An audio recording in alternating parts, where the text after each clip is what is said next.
Welcome back. It's not the Important Nonsense podcast. It's the Important Nonsense live stream. What's up, degenerates? Neil Smith, Mike Burland. This is it, Mike. We did it, buddy. We did it. We got all the way through 32 teams in 32 days. And as promised, we are here to update all of our lovely takes going all the way back to July. We're going to go team by team, updating everything that we feel needs to be updated. Comments are open. Ask us questions. We'll answer them. Jump in. This is always more fun when it's interactive, and we'll keep it rolling. Uh, Unfortunately, Mike Manning is dealing with a family thing and can't attend with us tonight. So, Mike, hope everything is going well with that. And the nerd just hates you. He just doesn't like you.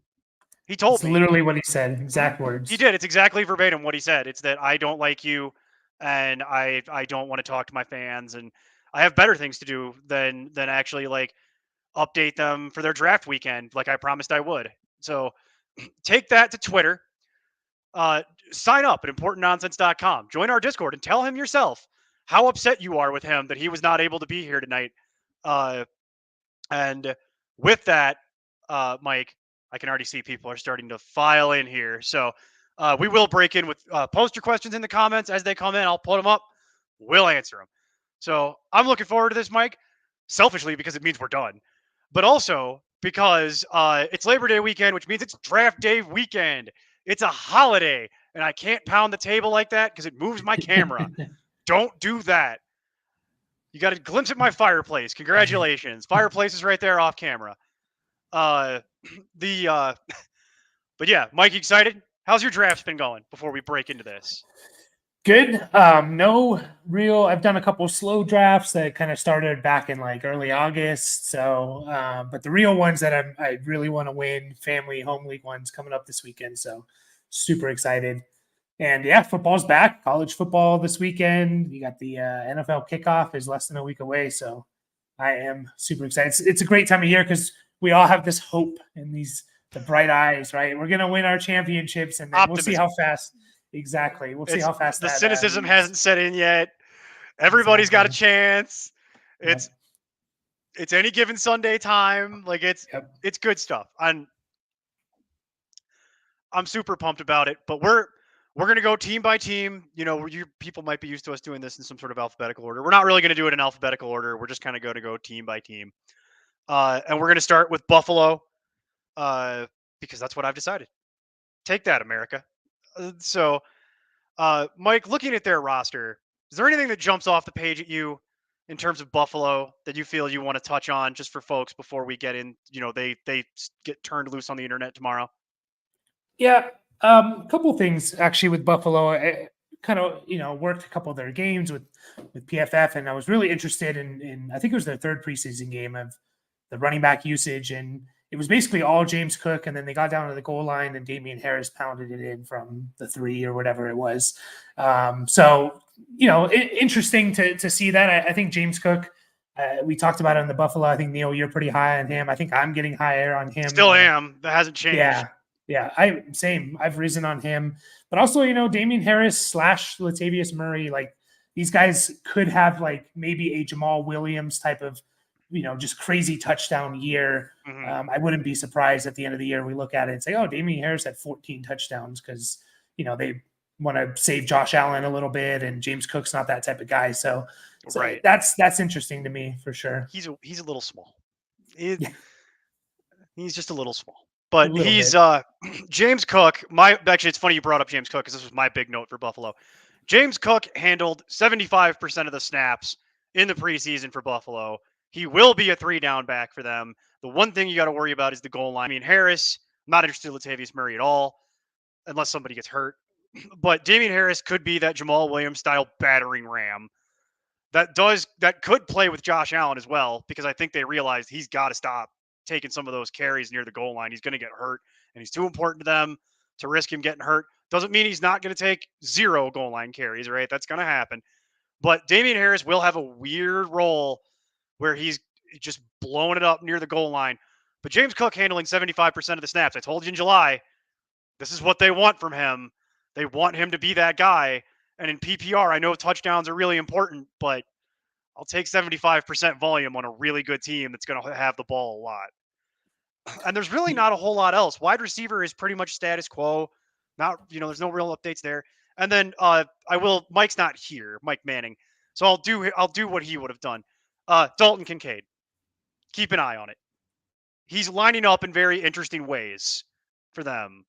He might actually be there. Mike Manning might be right. I know. I don't normally like to admit this. Mike Manning might be right. It's almost like he knows what he's talking about. And he might actually be their slot receiver. Yeah. I mean, that's kind of how it was playing out in the preseason, like you alluded to. I think I had the number. Yeah, he played 17 in the slot, 17 snaps in the slot, 14 out wide, 18 as an inline tight end. So Dawson Knox was basically their inline tight end. That's his role. It's also just way more snaps than I thought he'd get. It's a lot of snaps for a rookie tight end. It's a lot. They don't give your rookie tight end that level of production, especially, but it's the preseason, so don't overreact. But I've had to warm up to the idea that Dalton Kincaid might be a little better than I thought he was back in July. So it's just something I wanted to note. Yeah, it's going to be a good test this year, because normally rookie tight ends don't produce, but if they're going to be used more as like a slot receiver than a tight end, and we might see that with a couple guys this year, it'll be interesting to see. We'll get into that too, later. Yep. But okay, so that's Buffalo. We'll move. We're going to move on. We're going to go to Miami. We're going to address the elephant in the room right now. Elephant in the room being the crazy rumor mill that's going on with Jonathan Taylor. Mike, I'm not sold on this. They had until last Tuesday to get that deal done, and it just doesn't seem like it's going to happen. And then they put Taylor on the pup anyway, or he's going to miss the first 4 games of the season. We'll talk about that as it relates to the Colts, but it's worth mentioning here. Even if he is traded to the Dolphins, he's still missing those 4 games. And then it gets even a little more complicated because we spent a lot of time on that Miami show talking about the splits here. Well, since that conversation, Jeff Wilson has now been put on the short-term IR. He's going to miss the first 4 games of the season. That's a shame. Yep. Devin Achane got hurt during the preseason, which is not super surprising to me because he's only a little guy. And it's paved the way for Raheem Mostert to have a huge workload, especially in the first 4 weeks. So, Mike, how far up has Raheem Mostert moved for you? Yeah, he's moved up. I mean, at least a round and a half, couple rounds. Again, 4 weeks is really valuable. I think for me, it's 2 full rounds. Yeah, it's super, super. Just think about if this happens middle of the season, a starter goes down, and their backup running back's going to be the starter for 4 weeks. How much fab are you putting down? Like you're laying down a lot if you need that running back. So super valuable. They still are kind of a candidate for me to get maybe like a Fournette or Kareem Hunt. I mean, it depends on how long Wilson's going to be out. I've heard that it doesn't sound very optimistic with what they're saying. And so, but I mean, we're, like we said, about a week away from those games starting up for most teams. And, I don't expect anyone to come in and just kind of steal that job from Mostert, really, at least the first 2-3 weeks. It's Mostert wheels up kind of. And there's a lot of value. We talked about it. We thought it was going to be, I think we all agreed it was going to be Jeff Wilson, but obviously not now. And it's still, the public hasn't caught up. It's still incredibly inexpensive to roster Raheem Mostert. Way too inexpensive. So he's an incredible value late in drafts right now because to your point, Mike, you're getting 4 weeks of a starting running back at a minimum, and then you go from there. You feel it out. But that's exactly, if you brought up fab, that's kind of how I would think about it. You'd probably plunk down about a quarter of your fab budget if you needed a running back and you knew you needed it. Like, you'd probably do it. And we've seen him have success in the NFL. I don't want to oversell it because he's never been the picture of health. You know what I mean? So it's not what I call injury prone, but he's not exactly what I would call, a lock to play the whole season and whatnot. And they might sign somebody. So there's a lot of moving parts here, but the immediate short-term analysis is Raheem Mostert is an incredible value right now. He's going in like the 14th, 15th round. He should be going in like the 10th. It's crazy that how fast that can swing, but here we are. Just look at Wilson and Mostert last year. I think both averaged almost 4.9 yards a carry with this Miami offense. Like, it's just set up for everyone's afraid about being burned by Tyreek Hill or Waddle. Like, not worried about Mostert or the running back. And yeah, whoever's the starting running back, if they're going to get 60%, they're going to be a smash play, in my opinion. Yeah. Soft boxes, a lot of soft boxes. And that's really all I had on Miami. It's just the weird running back carousel because everything else is pretty much unchanged. Yep. Staying in the division, we'll go to New England. New England is a mess, man. What a disaster this team is. All the quarterbacks behind Mac Jones got cut, all of them. So it's just a disaster back there. And then also, most of the running backs got cut. Unless your name is Ramondre Stevenson, you were cut. Or It's Zeke, crazy. yeah. And Zeke, excuse me, and Zeke. But everybody else just gone. And they're either on the practice squad or they've signed somewhere else. And the receiver room is still the same. It's Juju Smith-Schuster and then gross. And then Hunter Henry. But Yeah. it's just know that the Patriots, this ain't your daddy's Patriots. For all our younger people watching this ain't your daddy's Dynasty Patriots team. I know it's still Belichick, but this roster is rough. Yeah, it is. I actually put in our Discord when they cut Bailey Zappi, which he's back on the practice squad, but He is. When they waived him, I was like, oh, does this mean Malik Cunningham's the QB2? And then 5 minutes later, Malik Cunningham waived.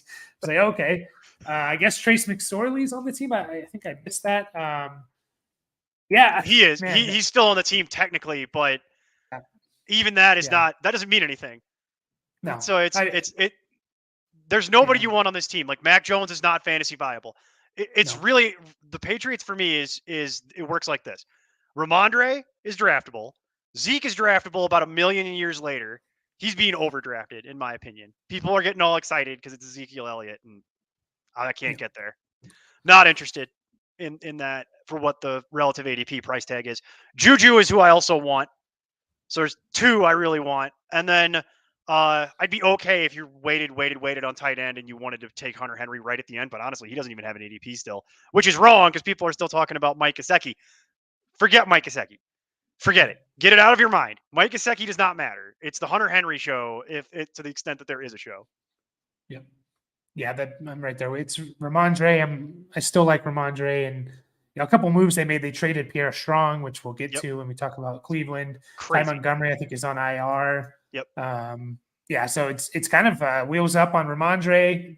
Zeke, yeah, he should be drafted, but don't overdraft him. Like I don't see. No one's saying overdraft Zeke. I'm just saying don't pay that price tag.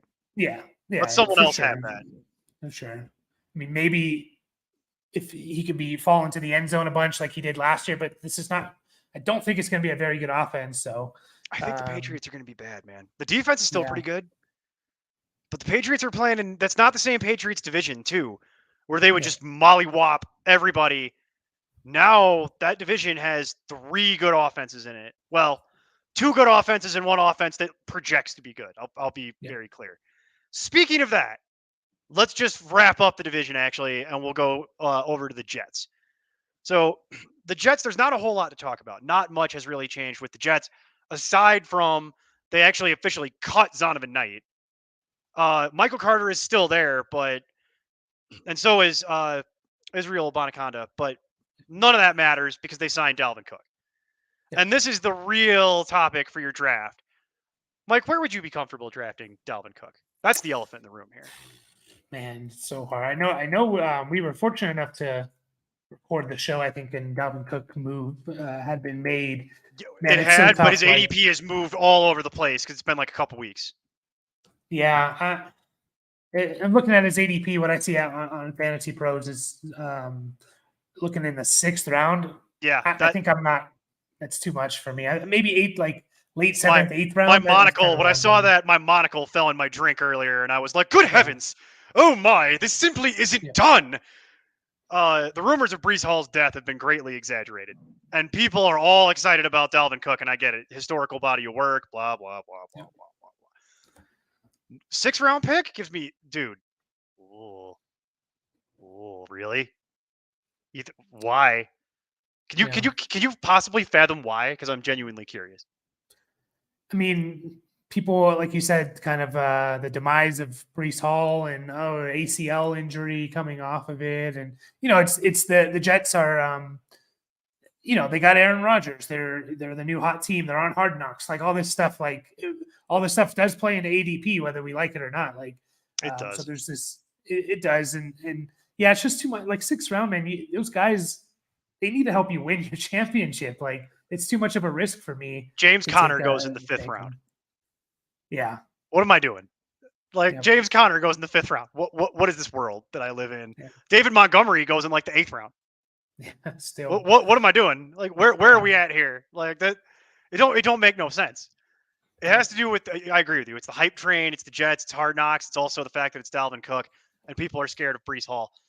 And Breece Hall is one of the most polarizing figures in fantasy this year. People love him, or they hate him. And I get it. I understand that part of it because you don't want to take an ACL injury risk guy. I'm sorry. I'll do this for Edwin Porras, who's I hope watching. ACL injury risk guy. And I'm more than happy to take Breece Hall at ADP. I am not very happy about taking Dalvin Cook at ADP. Yep, I agree, and I think there's a good chance Breece Hall even falls further past his ADP in your home league drafts. My drafts I've been doing, he's been dropping into like the 4th, 5th round, and then Dalvin still goes in the 6th. And I'm like, you are that. I've never drug tested anybody to be in a league before, but I might have to start because what is that about? But that's really the Jets. It's just that one conversation that's kind of hanging over the whole draft room like a cloud. I think you and I see it broadly the same way. Let's move to Baltimore. Baltimore is largely unchanged from weirdly because we did this show super early, and usually there's things that change that need to be reported. But honestly, it's pretty much the same. All the same players are who you want. Nobody's hurt yet. So it's the same notes we gave back in July. Mark Andrews good at football. Lamar good at football. J.K. Dobbins is a question mark for me because he just doesn't seem to understand what his worth is in the NFL right now. He's actually healthy. He's been practicing. You like that? Yeah. For sure. Yeah, but beyond that, and you don't want anything else past that except for the wide receiver conversation, which is Rashad Bateman, Odell Beckham, Zay Flowers are all still being drafted. Rashad Bateman's ADP keeps just dropping and dropping and dropping, and I think that's because of Odell Beckham. Yeah, it's that, and how much the Liz Frank stuff still kind of recovering from all of that, and and Zay Flowers has looked good in preseason. He has preseason, but he's still looked. He's looked better than I thought he would. He's making a nice adjustment to the NFL.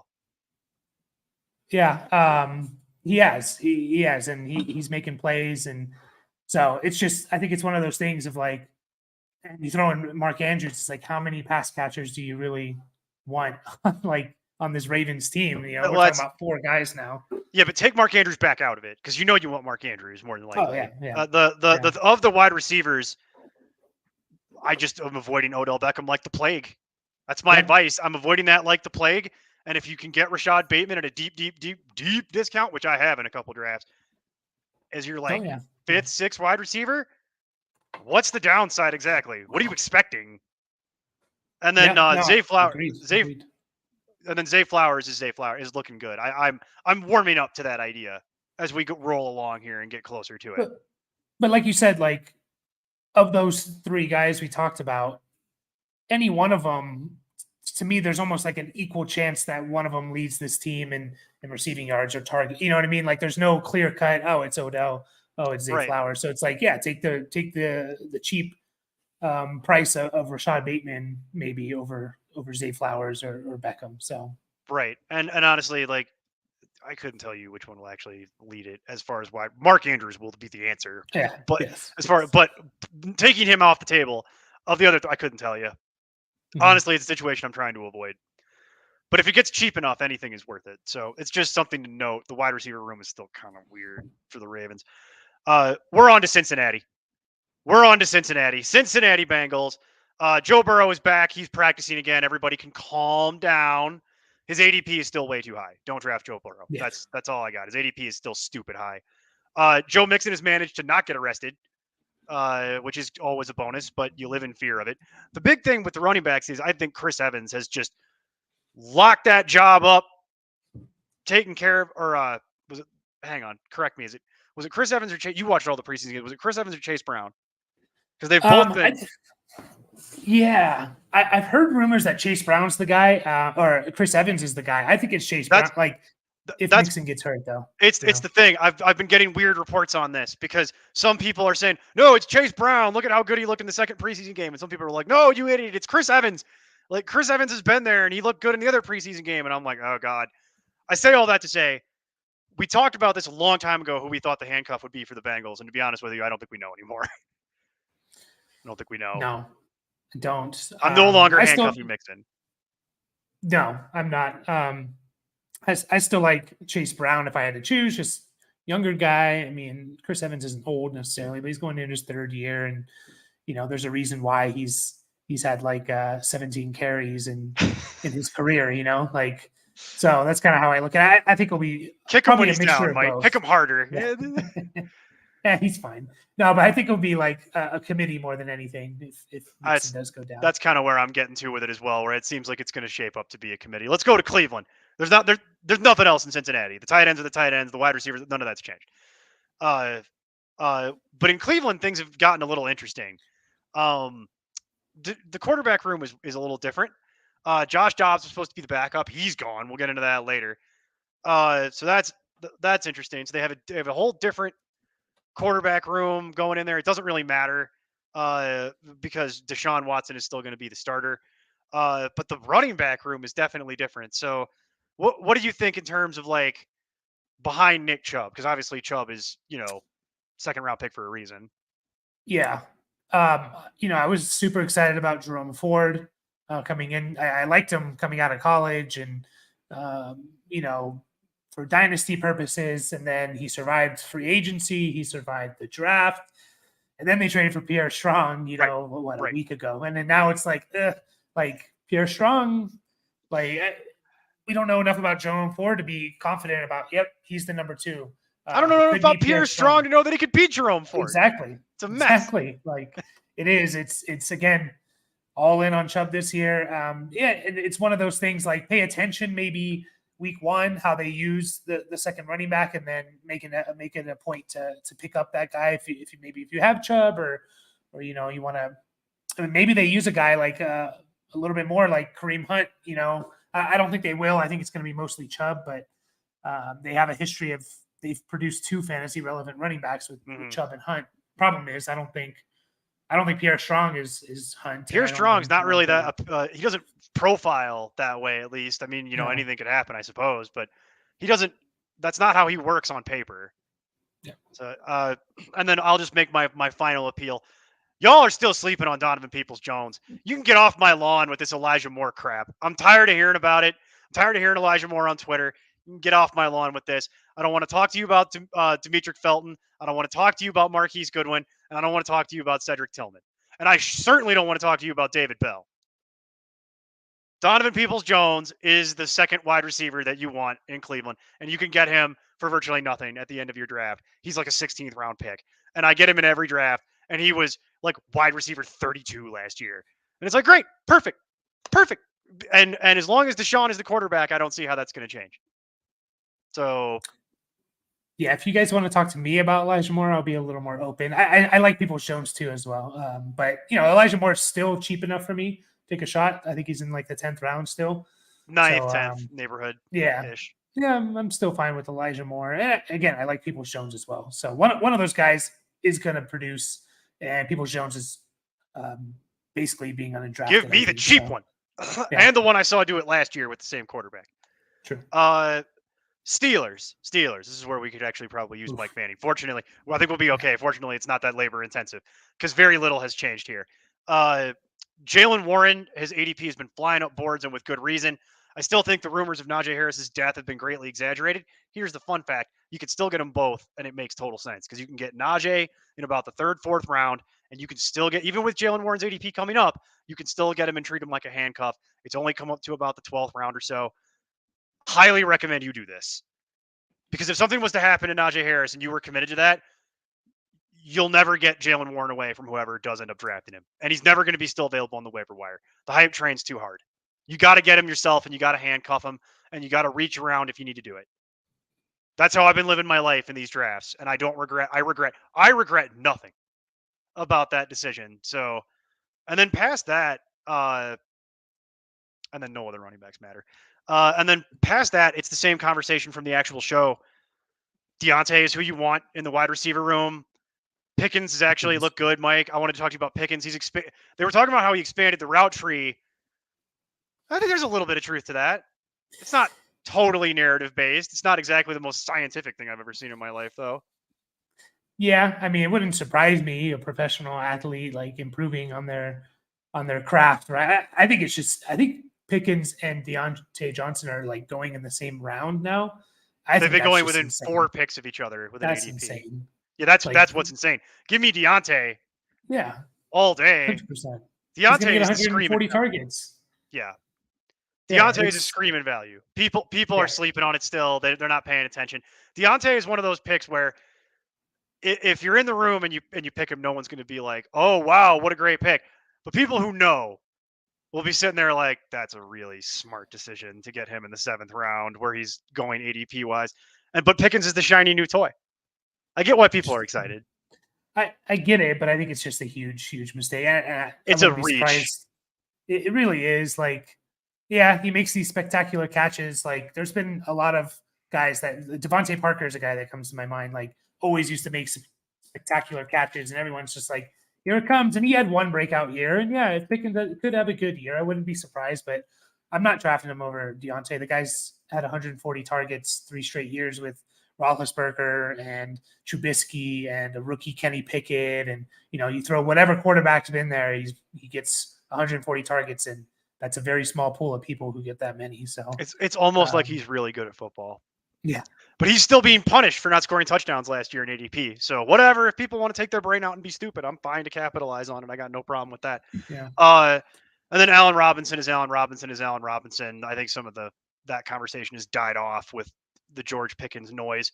And that's really it. Nothing else has changed. Freiermuth is still there. It's yeah. Freiermuth. He's good. I will say this Go team ahead. has looked really good in the preseason offensively, and again, it's preseason, but Kenny Pickett, 5 drives, 5 touchdowns, like he's kind of bumped up a little bit of like, okay, yes, maybe some slight upside as a QB2, a backup on my roster, and see kind of how he plays out. So they've been a riser in terms, and that's another reason why I think, like Pickens has got just the Steelers offense as a whole has looked really good in preseason. Better than I thought. It Yeah. is preseason, so I don't want to read it too much into it, but it doesn't look like the constipated offense that I've seen from them the last couple of years where they literally can't do anything. So if they're going to play like that and they're going to look that free and comfortable, little more optimism, because that's a tough division, right? Like we would It probably is. agree the Steelers is probably like the worst team in that division on paper.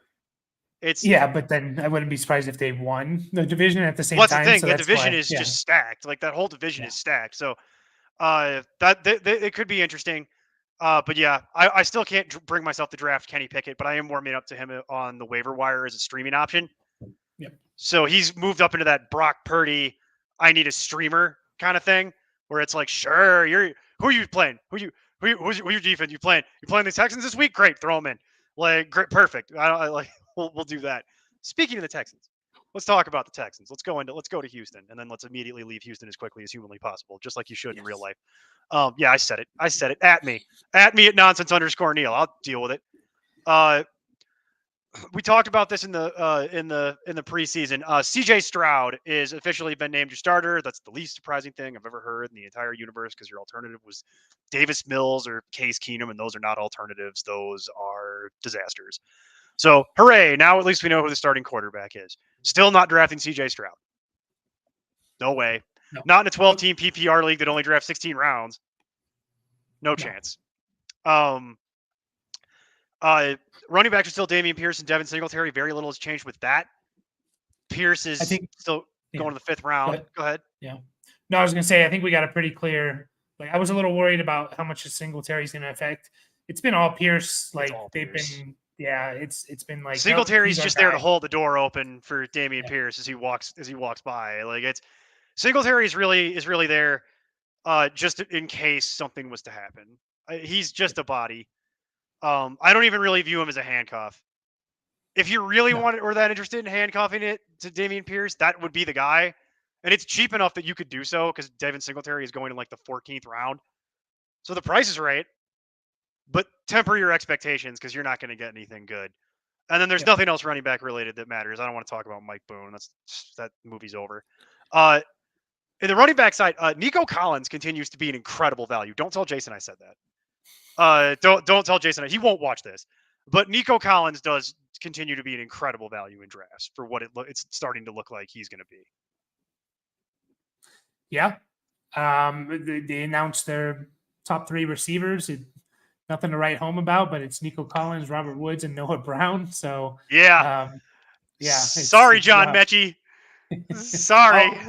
I do think Mechie and Tank Dell will take over, at least one of them taking over Noah Brown's role. But that's the thing. Professional NFL player Noah Brown is actually that's why I call him that. He's a real NFL player. He's got contracts for a reason. He's not bad. He's just not really fantasy viable. But he's a guy. So you got to be able to beat him out if you want real playing time. You've got to be able to beat Noah Brown. Mechie missed all of last year. We'll see what happens, and I agree with you. Tank Dell, don't buy into that first preseason game where Tank Dell looked like he was just uncoverable. He was doing that against the 3rd string.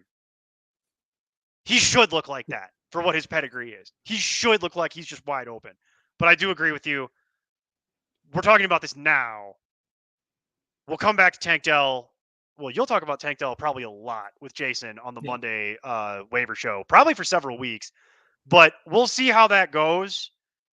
I do agree with the general idea that Noah Brown is probably not the 3rd receiver long term. It's just a question of is it Mechie? Is it Dell? And then the other question is does Robert Woods have actually one more full year in the tank, or is he just going to be done at some point during the season? And then it'll be Collins, Dell, Mechie, something like that. So we'll just have to see. And Dalton Schultz's ADP is finally cratered to a point where I'm actually kind of okay with it. It's not pretty. And I don't really like Dalton Schultz, the player. But what my bigger problem with Dalton Schultz was the insane ADP, because it was still being inflated by him being on the Cowboys. But over the preseason and over the whole evaluation period, he's been coming down. And it's getting to a point where now I'm actually okay with it. Wouldn't reach on it. But 12th, 13th, 14th round, you want to get Dalton Schultz? Go nuts. Knock yourself out. Yeah. Sounds about right to me. I mean, we talk about it. Can you be top 2 on your team in targets? That's kind of how your path to fantasy relevancy as a tight end. I mean, I wouldn't be shocked if he was number 1 like that. It's not ideal, but I wouldn't be. It's ugly, but I just think he's going to be involved in the red zone, which is all you want your tight end to do. Fall into the end zone at some point and catch a 2-yard bunny touchdown and pay me off for the whole week. Anything I get past that is gravy. Yep. Let's talk about the Colts. This is such a mess. Shout out to our guy at Aiden Ware, who is now no longer a Colts fan, as he was telling me on Discord. He is now migrated to the Kansas City Chiefs. But he's done. I don't blame him. This is a disaster. This has been the topic of much debate. Jim Irsay. Some people were trying to make sense on Twitter and on our Discord, trying to make sense of the moves Jim Irsay makes, and I had to write on there, you're trying to make sense of the things that Jim Irsay says and does. Yeah, good luck with that. You got a bunch of you know what? No, that almost got into defamation of character. We're going to move on. Well, is it defamation of character when there's a court case? I don't know. I'm not a lawyer. We'll move on. We're going to move on from that whole conversation and just stick to the facts. Anthony Richardson has been named the starter again. The least surprising thing that I've ever heard in my entire life. His ADP has come up to a point where I'm now kind of scared of it. He's still in backup quarterback range, but it's high-end backup. And see, I'm all in. Are you all in? Yeah. You're trying to get all in on the. I was more all in on the whole dynasty part of it, because I think he's prototype Jalen Hurts with Shane Steichen. Redraft, I'm less enthusiastic about this. Here's the thing. So he's starting. I think there's been, I went back and looked. I think there's been 16 quarterbacks, I think was the number, since 2000 that have rushed for 700 yards, and all of them finish in the top 10. I think the worst was last year with Daniel. Last year was the worst with Daniel Jones, and he rushed for exactly 700 yards. Yeah, I remember. So you step that out over 17 games. That's 40 yards a game. Anthony Richardson's going to smash that. He Well, it's absolutely especially is. because he's going to get the red zone stuff, especially with the other topic that we're going to get into here. We'll just do it. Jonathan Yeah. Taylor, we already touched on it in Miami. He's going to miss the first 4 games of the season. They're going to run the Philly style zone read here. You've seen what Jalen Hurts does. They're going to try to replicate what they have in Philly. It's going to take a while, just like it did in Philly. It took 3 years for that team to really become really, really good. That's kind of the clock you're on in Indy. This is year 1. It's going to be ugly. The defense is bad. They have limited weapons. They cut all their wide receivers. That, unless your name is Michael Pittman or Josh Downs, and Yeah. that triggered Aiden. And it's like, okay, I get that, but and then they're beefing with Taylor, and it's just gonna. I do agree with you on the idea that it is going to be the Anthony Richardson experience. The question is going to become how many turnovers does he have? Fumbles, picks. That's what's going to hurt you. If I Yeah. felt like he could take care of the football, I'd be wheels up on this.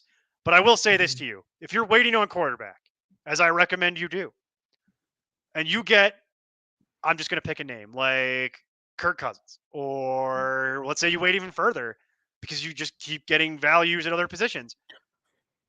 Double tap it on the Richardson. Yeah. Double tap. That's what I want to do. I want to get my steady Eddie guy.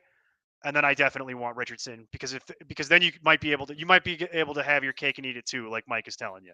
You might be Yeah. able to get to live you might be sleeping on silk sheets to feel like lotion, baby. It might be beautiful. Like it uh Yeah, he's gonna just to touch on that. Yeah, mm, definitely backing him up with like a Gino, a Jared Goff, one of mhm. those guys. Those are all good choices. Daniel Jones. So yeah, he's Anthony Richardson's gonna make so many wow plays, but they're gonna be both positive and negative. Like, Yes. Yes. wow, you just threw that right into the Yes. belly of the defender. Wow, you just got Um, that ball snapped right into your chest and dropped it. yeah, And like yeah, what happened? Like yeah, what happened here? Like there's going to be false starts, there's going to be holdings, there's going to be all this junk it's going to be ugly as hell. And then he's going to uncork a 60-yard touchdown with his legs or with his arm. I don't know. It could be both. And then yeah, you're going to be like, oh, okay, it's all in there somewhere. That's why I was so high on him for Dynasty because it's like, no, it's all in there. You just gotta be patient while they mine it out. Because you don't set all the records at the underwear Olympics the way he did and not draw some attention. Uh, the Jonathan Taylor thing. I mean, his ADP, he's dropped into like the 7th round, which I think is a bit of an overreaction. But I get the scare the I don't want to say people are scared. I think maybe scared the might be the right worry. word. Worried, trepidation is probably the college Yes, level word for that. yeah, But Jonathan Taylor is 7th round. He's going to miss the first 4 games. And then I think people are concerned that he's going to hold out. That does not behoove him to do that because he won't elapse service time. yeah, What I'd be more worried about is he comes back and he goes, "Oh, my ankle." yes, That's what I yes. would be more worried about. I I'm right there with you. It's like he comes back, he looks like Jonathan Taylor for 4 weeks and says, I have a groin, and My then you never knee, see him again, you my know? knee. Like, oh, But Jim, I can't go out there again. Like, yeah, but what's his that's incentive to want to go back out there for Jim Irsay? yeah, Irsay can there's franchise none. tag him, I guess, but it's like, okay, oh, Yeah, my knee. like, it could happen. But let's just say, like, because there's no way to know if that's going to happen or not. So you said no, seventh that's round. all. Yeah, That's as I put it. That's reckless speculation. Is what it I'm doing is. there. Yeah, and there's but it's not beyond the realm of if it happens, right? But um, look at Alvin Kamara. He's going, I think, in the late 6th round. He's going to Yeah. be gone 3 games. Like, and Jonathan Taylor. I think at this point in his career, I mean, I don't know if he's.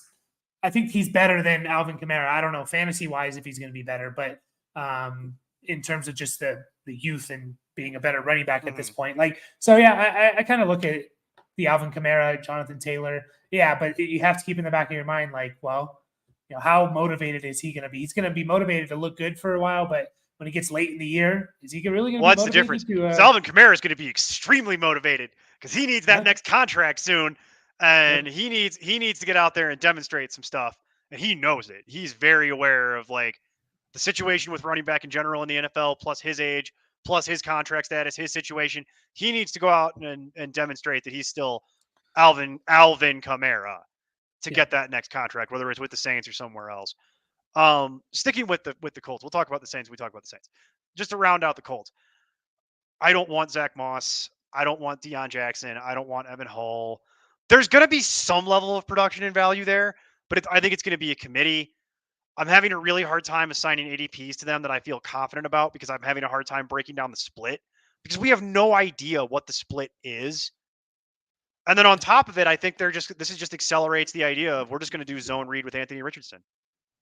Yep. And that hurts the running back. Ask Miles Sanders. That's how that works. So, and I can see them bringing someone in. I mean, I would take if they're there at the end of your draft, take a stab at one of them because you could have some value there. But yeah, if I had to take one, it's probably Deion Jackson. That's mostly because I think Zach Moss is hurt and terrible. Combo platter there and that's the life and times of Zach Moss. But at the same time, Deion Jackson is just a guy, and I don't want Evan Hull. I'm not interested. Wide receiver is also interesting for this team.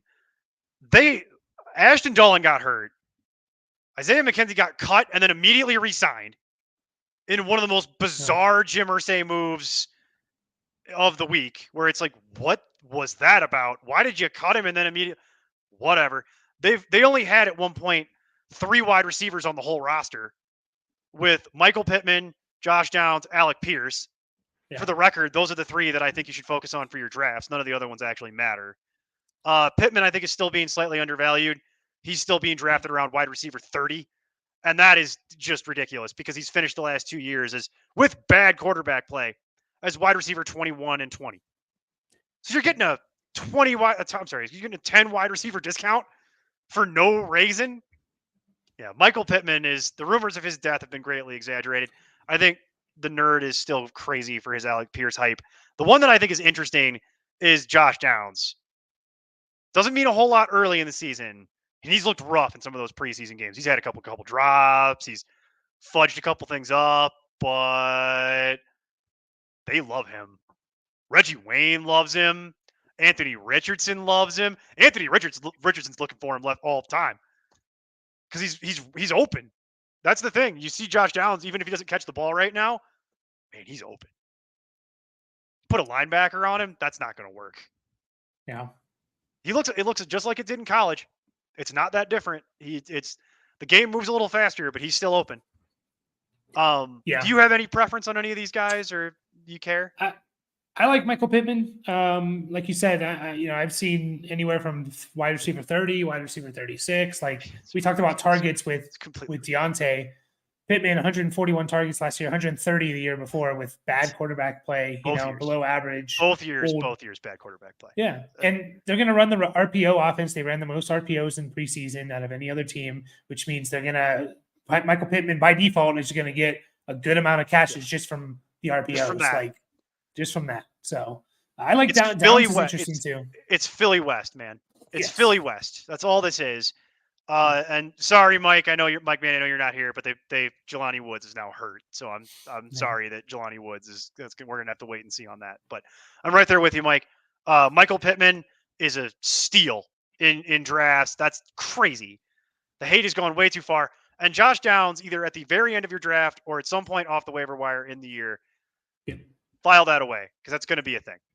And that's why I was so high on him for Dynasty as well, because at some point that's gonna be a thing. Jacksonville. Jacksonville is actually pretty. I don't really have a whole lot for Jacksonville here, man. Etienne is Etienne. Tank Bigsby's still the handcuff. His ADP reflects it that he could still be taken as the handcuff. He's definitely separated himself from, in my mind, he separated himself from Jermichael Hasty. Dearness Johnson's going to be trying to take his job all year, but I don't know that he will. They cut Snoop Connor. They felt so good about this. I think they even cut Quadri Ollison. Mm-hmm. So they've thinned this out to a point where those are the two that I think you want. And then any notes on running back for them? I don't have much. I think Bigsby has an outside shot of being like a little bit more than a handcuff. Could be. Um, and I'm slightly lower on ETN because of it. Just have been since they drafted him. I think Bigsby. So I probably won't be having a lot of ETN. I also wouldn't be surprised if he has pays back his value of where he's being drafted. So I'm not saying don't draft him, but keep in mind like Bigsby could play a bigger role than we want. I think by week 4 we could all be like, pissed off at Doug Peterson. Like, what are we doing? We want more ETN, and Bigsby's playing a bigger role than we really Wouldn't be the first time Doug to. Peterson's been playing games of running backs and messing with fantasy football people's, teams. Calvin Ridley is good at football, moving to wide receiver. We know this. He's got his ADP's moved up to a point where it's not at a point where I wouldn't take it, but it's not as free as it was if you were drafting in July and early August, but still wheels up on Calvin Ridley. Having a year off seems to have done wonders. He looks healthy. The one that I'm worried about is Christian Kirk, because he's pretty much going to be playing in the slot, it seems like, at this point, and that kind of caps the upside on Kirk. His ADP has been falling as a result. I'm not saying don't draft Christian Kirk, just know what you're getting. If you're going by last year's math, you're probably going to be sad. Yeah, it was a little concerning seeing, I forget which preseason game it was, but in the 2 wide receiver sets, Kirk was not on the field. It was Zay Jones and Ridley. So, it's preseason. We'll see. But we'll see. I also think, like, everyone's hyping up Jacksonville. They're going to, Lawrence is going to throw 70 touchdowns, but yet I don't know about that.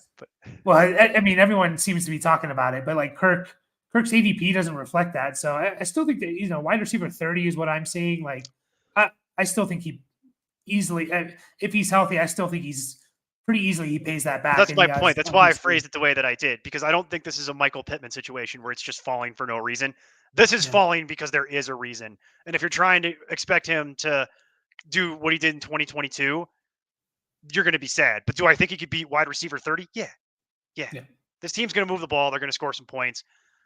Lawrence is looking good. I mean, he's developing into the player slowly that I think a lot of people thought he has the ceiling to be. So, and then Zay Jones is actually kind of the big winner here, because he's kind of locked down that X job, which, okay. Not how I had it, but that's the way they want to do it. And I still think Evan Ingram is being overdrafted. 100%. I refuse to buy into this. I think we said, if you're going to take a tight, just get Goddard. Like, pay up for Goddard then. If you're going to take a tight end there, like, pay up for Goddard 2 rounds earlier, which I normally don't. Like, get the value here. It's like, no, just go ahead and grab Goddard. So, read there. Don't go in for, God, that Ingram thing is just so scary. Banking it all on one game of production from last year. It just doesn't, I can't do it. Yeah. Tennessee. Quarterback room, it's just Ryan Tannehill. Don't worry about the other guys. Let them fight it out. Unless you're playing in Dynasty, you don't care. For running back, you've got Derrick Henry. The big note is Tajay Spears, who they love Tajay Spears. I'm treating Tajay Spears so much so they cut Hassan Haskins. Rightfully so, by the way. Hassan Haskins has looked terrible and was a product of their old GM and his weird decision-making. But as I've been saying to people, Mike, on these shows, Tajay Spears, this is why I did not want Tajay Spears in Dynasty. Because the way I explain this to people is Tajay Spears is here for a good time, not a long time. Yes. You got no ACLs. It's crazy. He's got no ACL on either knee. So he's got to make his money while he can, because he's not going to be in the league for a huge amount of time. But that being said, I do think he's going to be the true handcuff to Derrick Henry. And as you just pointed out with Tank, he could be a little more than just a handcuff. I don't think he's a threat to Derrick Henry's job in any meaningful way, but Tajay Spears, if something was to happen to Derrick Henry, would be in line for a massive workload. And there's nobody else on this team that I would trust. So if the way I've been telling people to deal with it is get Henry at ADP, reach around on Tajay Spears if you need to. Because you're never going to get him. He's going to get drafted. The hype's too high, and you're never going to prime away from that person once Henry is hurt. Never going to do it. So if you're going the Henry route, Spears is a must handcuff for me. and I'm avoiding him like the plague in Dynasty because he's got no ACL. Yep. And I agreed with you there. I think Derrick Henry's still actually good value. I understand why people are shying away, but this guy's going to get 350 touches. Like it's going to be, it's whether he's efficient or not, even if he has 3.9 yards a carry, that's still a really good fantasy. I was going to say, so. I don't really care. If you got 350 touches, you average 3.9. I'm fine. I'm happy. Doesn't matter. Yeah. We're good. Injury, of course, but that's any running back. So, but yeah, it's 350 touches or die trying. That's what it's going to be, man. Wide receiver for me, DeAndre Hopkins is being insanely overdrafted. Holy cow, that's crazy. I know it's DeAndre Hopkins, but he's going in like the 5th round. Y'all need to stop it. Stop it. That's insane. That's completely absurd. It's beyond the pale. Stop it. Don't do that. Let someone else do that in your league. Stop it. This team is going to be hideously bad, except for Derrick Henry, as normal. Stop it. Yep. And the rumors of Treylon Burks' death are greatly exaggerated, by the way. I know that he had the LCL, but he's already back practicing. Yes, the DeAndre Hopkins signing knocks him down, but it's lowered his ADP now to where Treylon Burks is going in like the 10th, 11th round. Yeah. At that point, I'm okay with it. Yeah, I'm in on Treylon at that value for sure. Because it could be anything at that point. It could even be a boat. You know how much we've been wanting one of those. It could be anything. Like for that low, I'll take a shot on it. Because by that point, he's probably your 5th wide receiver. If he flames out, what do I care? It's worth taking a shot on this early and seeing if you catch lightning in a bottle. No other wide receivers matter. And then the only other player that might matter is Chig. Do you still want to talk about Chig? I kind of don't care because it's tight end. Yeah, not really. I mean, he's a double tap tight end late round. He's one of my targets, so that's about it. Okay, that's kind of where he's at for me too. It's like, take him in the. I'd rather take him in that Juwan Johnson neighborhood, but I'd rather have Juwan Johnson. Talk about Denver. A little bit of Denver, little Broncos for you. They look better than in the preseason than last year. That's an incredibly low bar, but Sean Payton seems to have kind of knocked some skulls together. Russell Wilson actually looks healthy, which is kind of nice. Beyond that, it's Javonte Williams. That's the success story of the world right now. I cannot believe that man is back and playing. And here's the thing, though. He's going to be on a pitch count early in the season. There's no way he's not going to be on a pitch count. Sean Payton's already said it. So take a long, hard look at Samaje Perine. If you're going to go with Javonte Williams in the 5th, 6th round, just get Samaje Perine too. Just do yourself a favor. Just do it.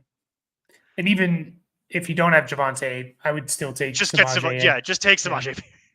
I think Samaje Perine feels like similar to Raheem Mostert from a little while ago. Yeah. Not as pronounced, because nothing is as pronounced as the Raheem Mostert thing. But it feels kind of like that, where it's like he's going to have more work than people realize, especially early in the year. And if he does well with it, he could turn into that Melvin Gordon total vulture and really grind himself out a nice job. So if you're going to go Javonte, I recommend handcuffing. And if you're not going to go Javonte, I still recommend Perine. I think I mentioned it on the Denver show, but every game that Samaje Perine's had double-digit touches, he averages like 16 PPR points a game. It's not a whole lot of games, but still, like it's a small. He's going to get his for sure. It reminds me of my old Derrick Henry stat from years and years and years ago when he was still in a timeshare, and I was like, every game they give Derrick Henry more than 10 carries, they win the game. Mm-hmm. Like you can I know that's not super scientific, but it's true. And I'm like, if I know that, I guarantee you the Titans know that. And then right after that, they just started giving the ball to Derrick Henry like every game, like crazy. And I'm like, yeah, they figured it out. Like I give him the ball more than 10 times a game, we win the game. I'm like, yeah, it's not hard. It's basic science here. Wide receivers, it's kind of a mess. Like Jerry Jeudy avoids the IR, which is good, but he's going to be kind of getting. I'm still willing to draft Jerry Jeudy, I guess, but because his ADP is dropping, but it scares the living crap out of me, Mike. Yes, hamstrings they're no joke. Look at Keenan Allen last year; he missed half a season with a hamstring. It's going to be all year with this. The big winner in that is Courtland Sutton, who looks actually healthy. I know that's been the narrative all offseason, but I've been watching him. Yeah, I would. He looks like 2019 Cortland Sutton. He'll never look like 2019 Cortland Sutton again. But what he does look like to me is mid-career Michael Thomas, and that's what I'm interested in here. Because in a Sean Payton offense, if you have the Michael Thomas role, that has fantasy value because you get targets in the red zone. Yeah. So I'm in. I had before our Denver show, I think I had like a list of like, this is why I'm totally out on Cortland Sutton, and then cross off Tim Patrick, cross off KJ Hamler, cross off Jerry Judy. Like it's just Keep been striking like, them off. Like, well, now I can't say anything, like Cortland Sutton. Yeah, it's him, and I like Marvin Mims too. Like I like them. They traded up. I mentioned it before. They traded up for him. It was their first pick in the entire draft. So I like Marvin Mims too. But yeah, Cortland Sutton is definitely the winner here.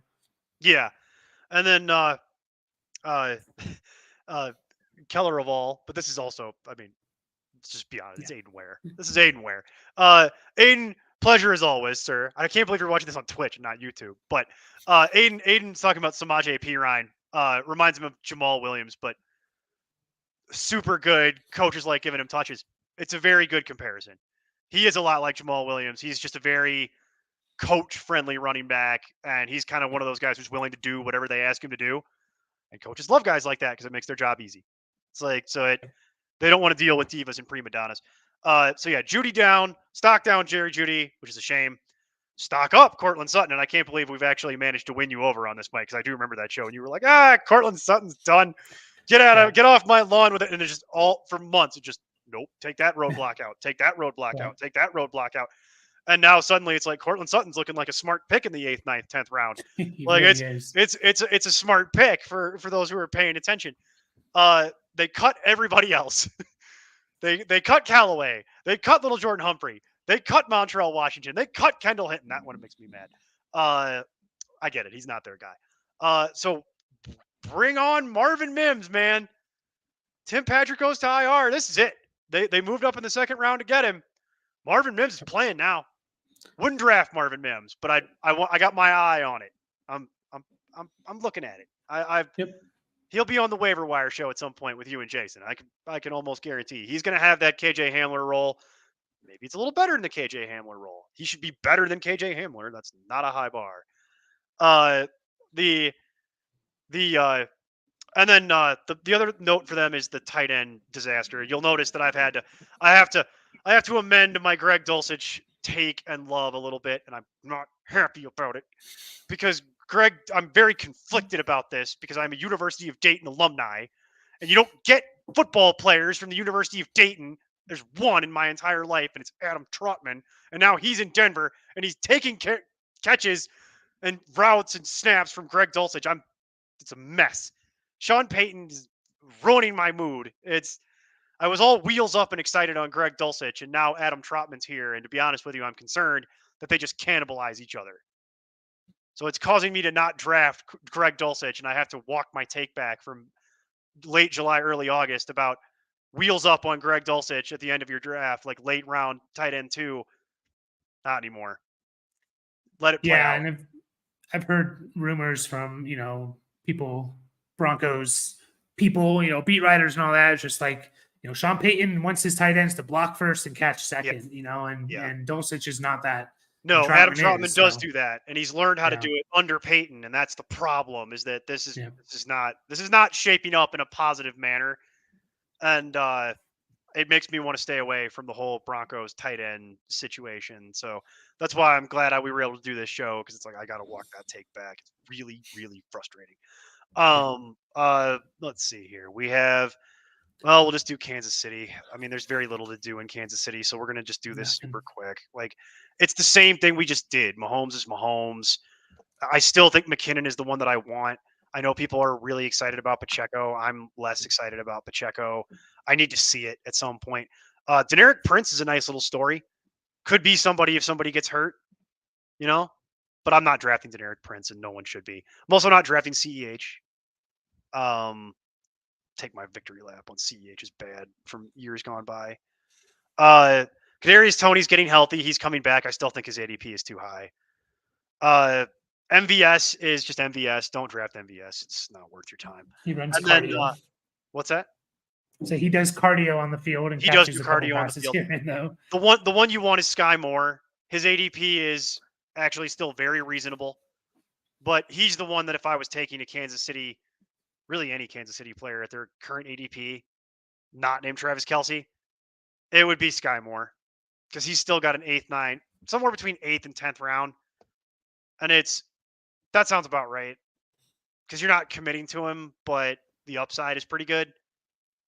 So there's that. Don't buy into the whole Richie James narrative either. Yeah. Yeah. Or Sky the Moore. Justin Ross narrative or the No. Rashi Rice narrative. Just Jesus. Like just ugh. Yep. Ugh, Easy. gross. Kansas City's easy. Yeah, it sure is. And all their projections are wrong. Just to put one last fine T stroke on that. All their projections are still wrong for that team. All right, let's talk about the Raiders briefly because I don't want to talk about the Raiders as a general rule. No change at quarterback. It's Jimmy Garoppolo. This is just nothing to report on there. The big news is Josh Jacobs signed a 1-year deal. He's back. He's so wheels up on Josh Jacobs. Feel free. Go nuts. They got that worked out.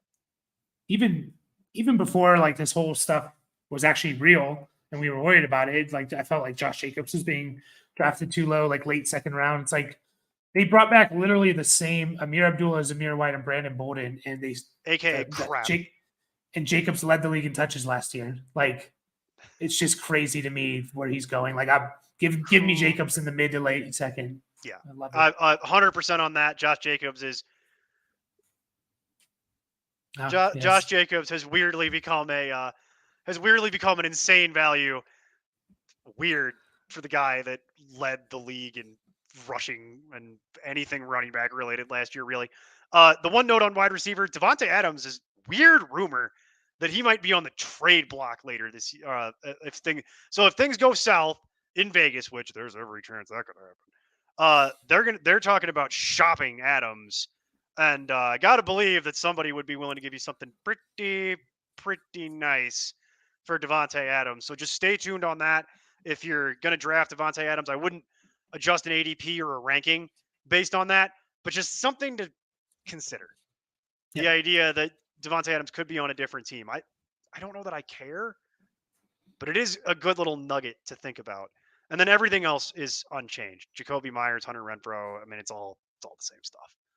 Yep. I will defer to you to talk about the Chargers, sir. You go knock yourself out. I mean, honestly, not much has changed here. I guess the biggest thing with the Chargers, like Herbert is, I think, really good. Obviously, he could have a really big bounce back here, but he is going a little too high for my liking.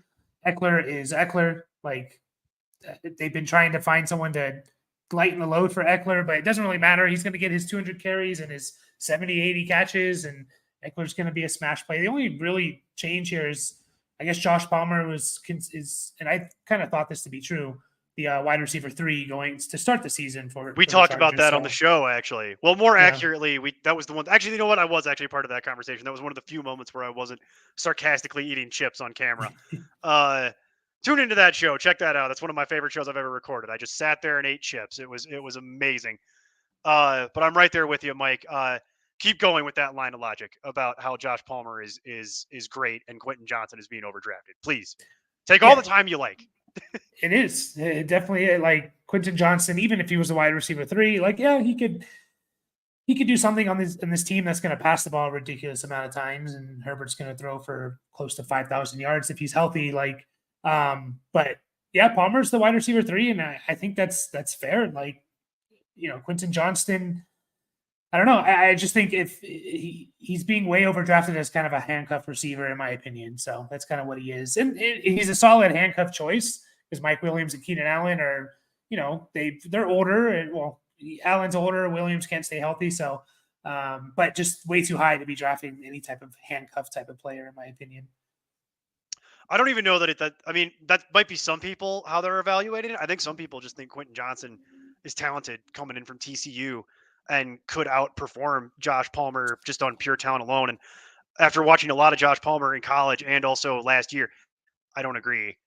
I think if Josh Palmer is healthy, he's already the wide receiver 3 on this team. He doesn't need to prove anything. He proved it all last year. Yeah. So it's his job to lose. He just needs to stay healthy and keep executing the way he has been. Of all the Chargers not named Austin Eckler, Josh Palmer is the one I find myself taking because his ADP is virtually nothing. It's kind of nice. It's and I don't understand why people don't understand this, but it's the hype train on Quentin Johnson is kind of baffling to me. I And don't super get it. and the Johnston thing was less of a we need someone this year, more of a we might lose Keenan Allen and Mike Williams next year, or we might Right, have to cut them due right. to their cap situation. So Yeah, because we it can't was afford a it anymore. yeah, and yeah, so like it's good to have a receiver like that as just in case someone gets hurt, like we saw last year when they did. But yeah, he's just don't draft him where he's going, please. Yeah, it's way too high. All right, let's go to Dallas. There's really not a whole lot in Dallas. Trey Quarterback is all Lance, unchanged. You really want to talk about that? Okay, fine. no, The no, no, no, no. Cowboys make a trade to bring in Trey Lance to be Dak's new backup. Hooray, we did it! Don't draft Trey Lance. Not even close. Dak is still there. Dak ADP is unchanged. It's Dak. Uh, Tony Pollard, great. I think there's still some concern about who the actual backup is behind Tony Pollard. I think it's that they want it to be Deuce Vaughn. And I think that's what they want to have happen, but I don't know that that's a dead set lock. So it's going to be weird to see who the backup is, so much so that I'm kind of not really handcuffing Tony Pollard. Just going to have Tony Pollard, and then we'll let that figure itself out as it goes. And then in reality, the wide receiver room is kind of established. It's CeeDee Lamb, it's Brandon Cooks, and then it's Michael Gallup. Don't buy into the whole Jalen Tolbert narrative from the preseason. Nice little player, Jalen Tolbert. He's going to have a lot of work. If he could kill anybody, it would be Michael Gallup. But that still has to happen. You're not drafting Jalen Tolbert, but no, maybe just file that name away. That maybe at some point Jalen Tolbert off the waiver wire. So, and don't overdraft Michael Gallup. I see people do that still. Yeah. And I do like Jake Ferguson the longer this goes, because you know this. Dak love him tight end, love it. Never met a tight end. Whether it's Jason Witten on his bloody stumps, Brevin Jordan who wasn't good, Dalton Schultz who I think is highly overvalued. It's just Dak. The common denominator is Dak. He likes to throw to tight end. So Jake Ferguson is a tight end. Dak will throw to him. Just what we it did is. get Colts, Zach Moss expected to return by week 2 or 3. So maybe that makes Deion Jackson or Evan Hall a little more appealing for a couple Deion weeks. Jackson, the one I wanted anyway. It makes Deion Jackson a Yeah. little more viable. Maybe a 2-week start, So yeah, still don't super. Yeah, no, I'm not. Super excited. Well, let's go. I like Ferguson. Sorry, yeah, Ferguson. Oh yeah, no, Ferguson. Yeah, go ahead. I can easily see him being a top 12 tight end, which isn't really saying much, but you can get him as I think he's going as tight end 25 or something. So he's clearly ahead of the rookie Schoonmaker. So yeah, oh yeah. And then with just with quarterback in general. Oh, I'm sorry. We'll go to New York. With the Giants. Daniel Jones, we already talked about. I think Daniel Jones is actually being underdrafted. Based on what he was able to do last year. Same coach, slightly harder schedule, I guess, but it's the same basic personnel. So I'm not really sure what the hate is on Daniel Jones unless people think it's a fluke. And if that's the case, then I'll have Daniel Jones as my backup quarterback and I'll laugh at you later. The running back room is basically the same thing. It's Saquon and then nothing. And then the wide receiver room is still just a hot mess. Hot mess. Isaiah Hodgins is still the one I want. Still being way underdrafted, Isaiah Hodgins. I know Aiden will write something here momentarily talking about how much he loves Paris Campbell because he is contractually obligated, even though he is no longer contractually obligated. But assuming Aiden is still out there floating around, we'll see something in here from him about Paris Campbell. I don't believe you. I don't believe it. I don't buy it. But yeah, Paris Campbell is still.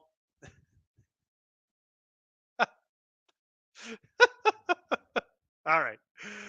It took a couple of years, but Aiden's off the Paris Campbell trade. There you go. For those of you playing along at home.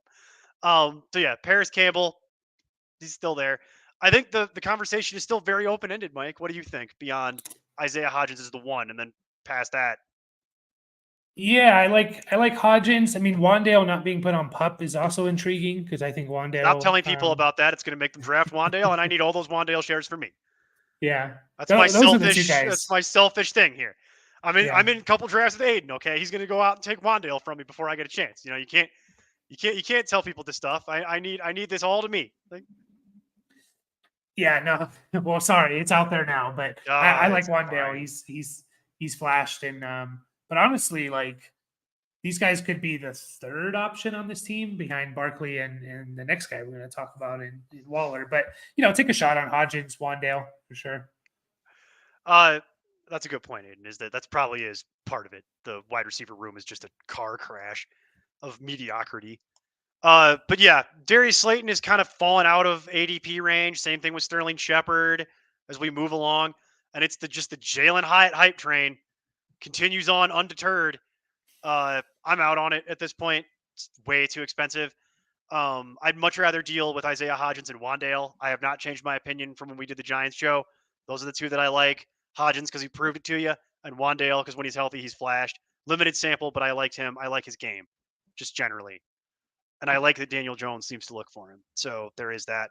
And then I think the big note is the Darren Waller, the ungodly connection to Darren Waller from Daniel Jones. Man, are you in on that? Are you buying in? Because Darren Waller has looked great in the preseason, and so is that connection is on display for everyone. Yeah, if you're gonna take a tight end in this range, he's probably the guy I'm gonna go with because I can see him being like tight end 2 this year. I wouldn't be shocked. Yeah, he has to stay healthy. Older guy, hasn't been healthy the last 2 years, which usually I'm out on. But yeah, they can't stop throwing to him in practice and even in the games we saw That's what I it. mean. Even So in the games, they're throwing it to him like crazy, and he's yeah, not being covered very well either. So no, it's I'm warming up to the idea that if I was going to take one of those mid-range ish, not Travis Kelsey upper range tight ends, it'd be Waller. yeah. It's Used to be able to get him out of like underdog drafts. I Used to be able to know get him in the 6th, 7th, 8th round, and now not you happening got to take him anymore. in the Now it's 5th round. fourth, fifth, yeah. Yeah. But if you were going to pay up for it, it's not my strategy, but I'm starting to warm up to that idea a little bit. We'll go to Philadelphia here. Philadelphia is also really quick, similar to the Chiefs. It's almost like when there's good teams, there's lots to talk about. There's really nothing to talk about at quarterback. We know all that. The big thing here, I think, is the running back room. We talked about this during the Philly show proper, but Kenny Gainwell is still being way underdrafted. Way too late, in my opinion. Mike, what do you think about that? Yeah, we were in agreement there. Like he's definitely. I understand why. I understand the appeal of DeAndre Swift, who's one of the most efficient per touch fantasy points guy ever. He's also but, just really dynamic to watch and flashy and fun. Yeah, but he's still going at a place where I'm just super nervous taking him. It's too high. It's way it too is. High. And Penny, again, great when he's healthy, but I don't use injury prone really for a lot of guys, but he's one guy I do. So, yeah, Kenny Gainwell. I don't want Rashad Penny at all. I never draft him. Yeah. I can't deal with it. But I can't take Swift either at his ADP right now. Yeah. Because in reality, it's like if he's only going to get a percentage, not even the lion's share of the true running back snaps, and they're going to try to use him as a wide receiver. You brought this up during the Philly show. That's not really that attractive when they run as many RPOs as they do. And you are spot on with that take because that always hurts. So if he's going to be a wide receiver, it's like, we'll see how this goes, but people are still drafting DeAndre Swift in like the 6th, 7th round. I just can't do it. And I love DeAndre Swift. I'm a DeAndre Swift apologist typically, but no, Kenny Gainwell is still Kenny Gainwell, to the public's credit, has come up about 2 rounds in ADP since the last time we recorded, but you can still get him in like the 12th round, even and sometimes even later. Give me all that. Give me it all. Because if it flames out, you lose nothing. So Agreed. And then the wide receivers, no change. Tight end, no change. It's all the same stuff. Washington, weirdly to me, is actually kind of the same thing. Sam Howell's coming up boards. I get why. He's looked good. Good-ish. Good adjacent. Better than mediocre. better than Desmond Ridder. Yeah, he's in that range where there's a couple guys. It's like, why would you ever take these guys? Why not go shoot for a backup quarterback with more upside, like the Garoppolo, Mac Jones, Tannehill range? Like, no, give me Howell. See what he does. He could run. He has some good playmakers on that team. So he does. sure. And I think we've worked out the running backs at this point. Brian Robinson is your down 1 and down 2 running back, and Antonio Gibson is your third down running back and probably red zone running back with upside. He will be the primary pass catcher. He actually looks healthy. And what's fun is we did this show so recently that actually not much has changed. Their ADPs now are right here. They're both in the 8th round, and they're right here. And for me in PPR, give me Gibson then. I think Brian Robinson's actually probably a better football player, a true football player. But give me Antonio Gibson for the format that we're playing in. So yeah, agreed. His foot appears to be healthy. So and that's the big thing. Wide receiver Terry McLaurin scares the living crap out of me right now. Yeah. Don't like anything I'm reading from Edwin Porras, the fantasy doctor. Shout out to Edwin. Looking forward to having you back on the show, hopefully again this year. Edwin's great. Follow him on Twitter. He gives really awesome medical advice. And how often do you in this country in America do you get to talk to a doctor for free? Yeah, never is the answer to that. I make that joke every time I talk to him.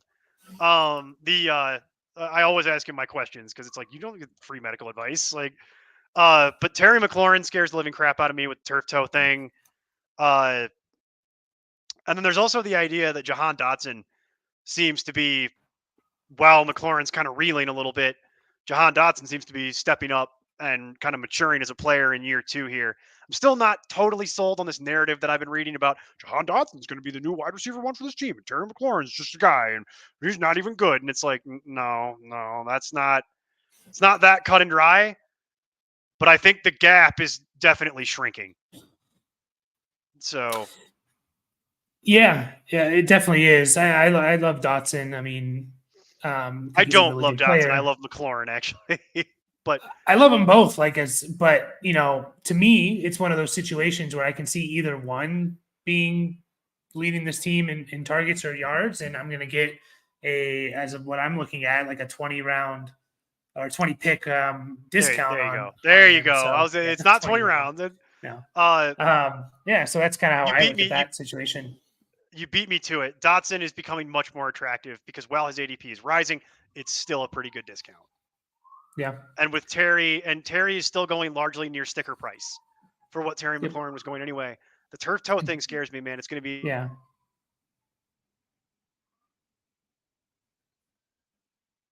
Did I freeze or did you freeze?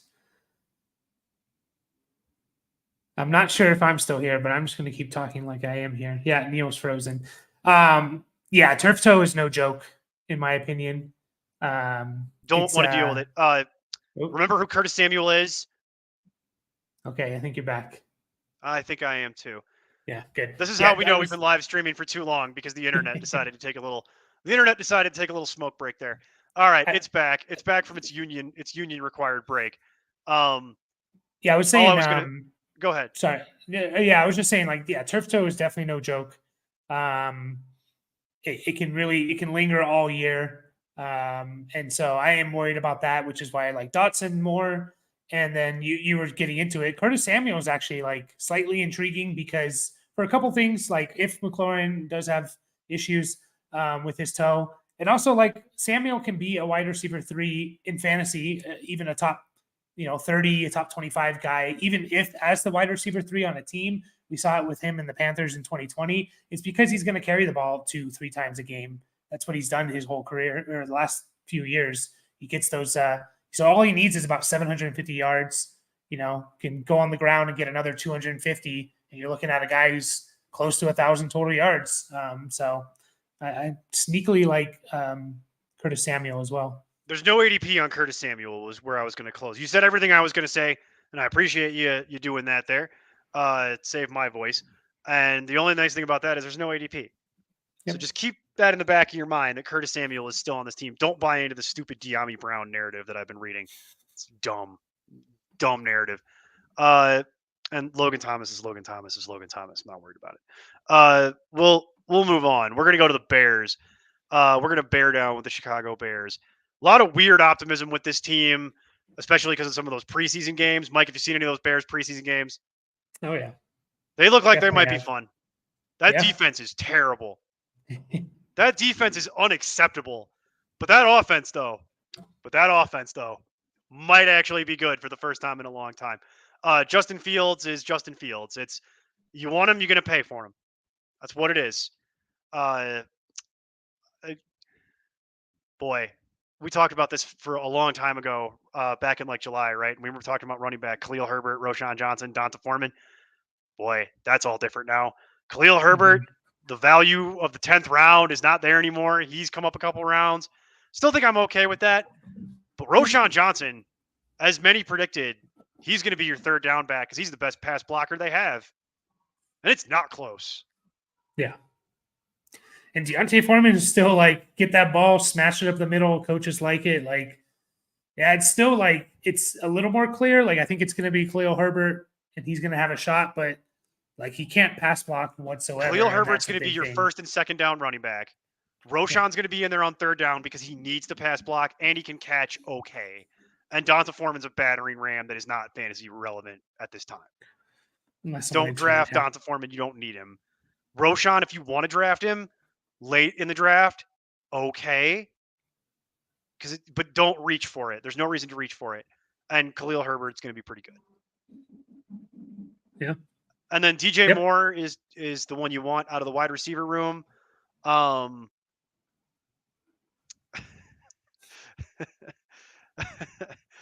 A lot of people really like Roshan. A lot of very intelligent football people. Uh, that's a personal thing for me. Yes, Aiden, I saw you reach for Roshan at one point in the draft that he and I are in together. That's happening in the background. But yeah, Roshan is a very talented, real football player. You don't learn. There's a lot of guys who would love to be able to pass block like Roshan. In fact, if some guys could pass block like Roshan, they would still be in the league. So the question is, can he turn into more than anything that isn't a glorified pass blocker? And I think he has an outside chance at doing that because he's not unable to catch the football. He's not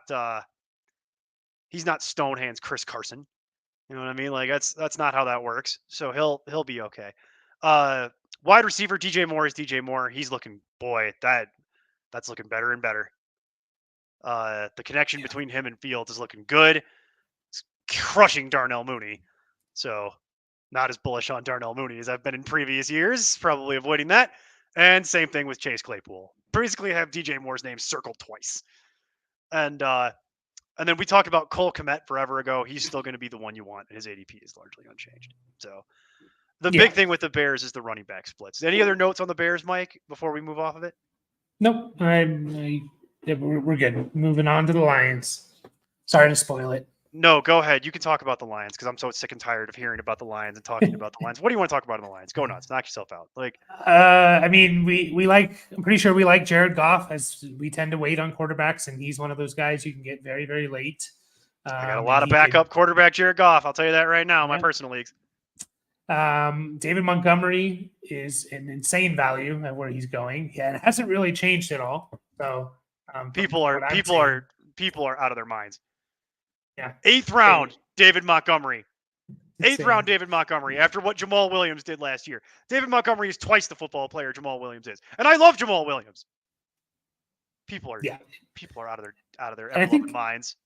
And didn't I feel like Dan Campbell came out and said something about Montgomery a few weeks ago now. It was just like, yeah, he's going to get the ball a lot, essentially is what he said. Dan Campbell is effusive in his praise of David Montgomery because Dan Campbell likes guys that are grinders and are battering rams and will run through that brick wall for you because Dan Campbell likes old school football. Yep. And that's David Montgomery, baby. Indeed. And Montgomery goes from potentially the worst offensive line in the league the last couple of years to potentially the best or top 5 at least. So, yeah, if wheels up. Gibbs, man, it's still risky. I understand it. Like, you want to take your shot. Man, it's tough, though. 3rd round for me is just like, it's tough to. Gibbs. I've had the opportunity too. and I just pass on it. I'm passing. Yeah. Can't do it. I generally agree. I mean, obviously PPR, He's more if you're in half PPR standard for sure, but like PPR, there's that path. But yeah, I just see this team. And Montgomery's going to catch the ball. He's a way better pass catcher than Jamal Williams. So I'm on Ross St. Brown to the moon. Wheels yep. up, the sun god. Terrified of Jameson Williams. He's had a terrible preseason, terrible offseason. Dan Campbell has said some very negative things about him. And Dan Campbell, as much as you don't, I always recommend don't listen to coaches because they have no incentive to tell you the truth. Dan Campbell might actually be the exception that proves the rule. He actually tends to just say whatever the hell's in his head, I think. And it's kind of weird. Not used to that from NFL coaches. Yeah. I mentioned it on the show, but so he's out 6 weeks. You're not starting in week 7 because you're going to want to see him hit. Maybe you start in week 8 if he hits in week 7, and then they're on a bye in week 9. So you're literally getting one start in the first 9 weeks, and that's well over half the fantasy regular season. So you'll cut him because you'll need to get through the buys before you ever play him. Mark my words, it's a waste of a draft pick. Yes, especially because he's still being drafted like way too high. If he was like a 16th round last pick, but no, fine. But he's going to like the 9th, 10th round or whatever it is. I don't even care. Don't do it. Is my advice. Instead of that, look at Josh Reynolds. Yes. And then we'll see about Sam Laporta. Still not sold on Sam Laporta. Yeah, Josh Reynolds, he's been with the Lions about 1.5 years. He's had 2 stretches when he first got traded there back in 2021, about a 4 or 5 week stretch where he was like a top 24 receiver, and then he got hurt.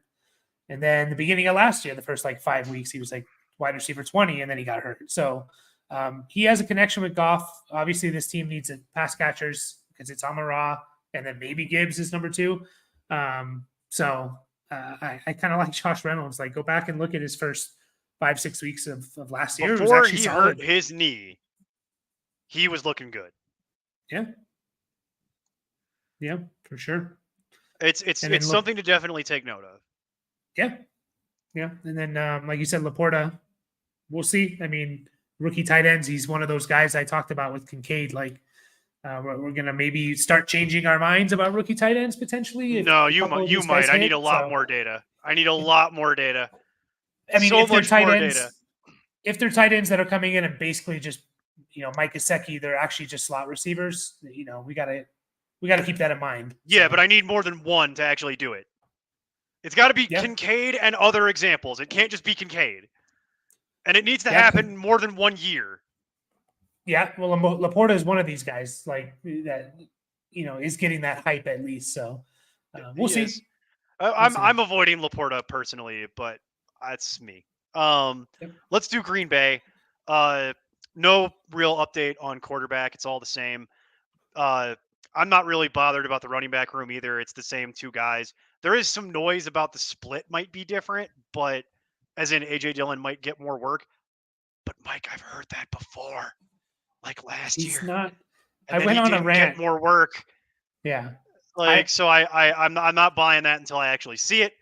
I still maintain Christian Watson is being overdrafted way too high and is probably the poster child for touchdown regression in the NFL this year.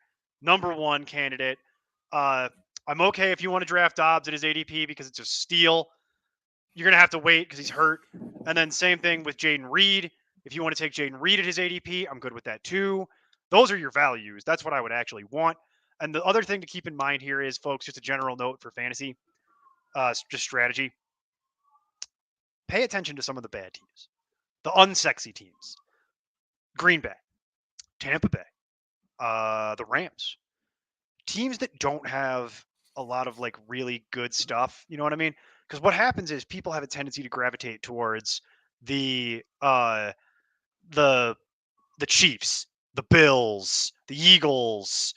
They'll beat each other to death to get players on those teams. And where you can really win your league is by being smart enough to pay attention to all the teams and not just lock in on the really good actual NFL teams and start looking at these bad teams, because you can find all kinds of fun little diamonds in the rough.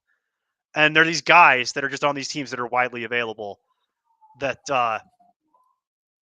this is how you can win your league, because you're playing chess while everyone else is playing checkers. Like, rather than way overpaying for Justin Ross, why not look at a Romeo Dobbs or a Jaden Reed? You know what I mean? They got a much higher likelihood of success. Their path to playing time is much, much shorter than somebody like a Justin Ross. And Aiden makes a good point as well. Every year, people swear they know that the teams are bad, and every year they're wrong, and you can get incredible value. You're absolutely right about that. And Seattle is a great example. Everybody's like, Seattle's going to be a 2-win football team in 2022. Freaking playoff team. So, like, people don't know. They don't know. They only think they know. There's only a handful of teams where you really know. And don't over leverage yourself on trying to get these mid and lower level skill guys on the quote unquote good teams. Look at everybody, and that's how you can find out. I swear, Mike, that's what's happening with Deontay Johnson. It's the touchdown thing, and it's the fact that Pittsburgh's been underperforming the last couple of years, so people aren't paying attention. And that's how you can get Deontay Johnson in the 7th round, and that's how you can win your league. And everybody's going to be at the end of the year like, why is Deontay Johnson borderline top 12 wide receiver? It's like, because he gets 140 targets. Yep. That's how. Same thing with Michael Pittman. Why is Michael Pittman a wide receiver 2 again? Because he gets 130 targets. And no one cares because it's on teams that people don't watch. Yes, 100%. Just my thoughts on this team. Love QB2 with some upside. A.J. Dillon talked about it, the most expensive handcuff in the history of fantasy football. The guy's had 12 games last year, double-digit carries, 1 game where he had over 75 yards rushing. And you look back at 2021, it was basically the same thing. 1 game over like 80 yards rushing. He's just not good. He may fall into the end zone, sure. And then, Christian Watson, he's being drafted as like a top 20 guy because of a 4-game stretch where he had 15 catches and 7 touchdowns. So Romeo Doubs, I know he has that I think it's a hamstring, which is concerning, but Romeo Doubs, man, like he could lead this team in targets, and I'm not going to be shocked at all. So he's the value I really wouldn't shock me either. And Jaden Reed is one of those interesting guys because he's a rookie, but he's going to start. Yeah. Because they got nothing else. And I liked his pedigree coming out of Michigan State. Yep. So he moves the needle for me a little bit. And no one cares because they're all just totally focused on Christian Watson. And the other thing they're totally focused on is Luke Musgrave, which would be the 3rd name in your rookie tight end that plays wide receiver, by the way. So it's nice that we've got them all out of the way now. Kincaid, Laporta, Musgrave. Let's see what they do. I see a lot of people really gravitating to Luke Musgrave and really trying to push his ADP up. And I'm not there. But you know my historical feelings on rookie tight end in general, also tight end in general, anybody not named Travis Kelce. And I'm willing to let everybody else look. If I'm wrong and they're right and they make hay out of it, congratulations. I'm happy for you. But I'm still not sold on this. But it is something to keep in mind because there's a reason that he's moving up boards. The Packers really like him. And as we just got done explaining, it's not a deep team, man. And they got to throw the ball to somebody. So maybe it will be Luke Musgrave. But I'm not willing to be the one that finds out on my fantasy team. Minnesota. The worst 13-win football team last year that I've ever seen in my entire life. And possibly one of those Steelers teams from like 05. But I said it.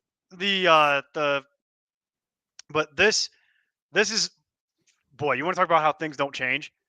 Look no further, because not only do things not change from the last time we did the show, but from year on year, nothing changes.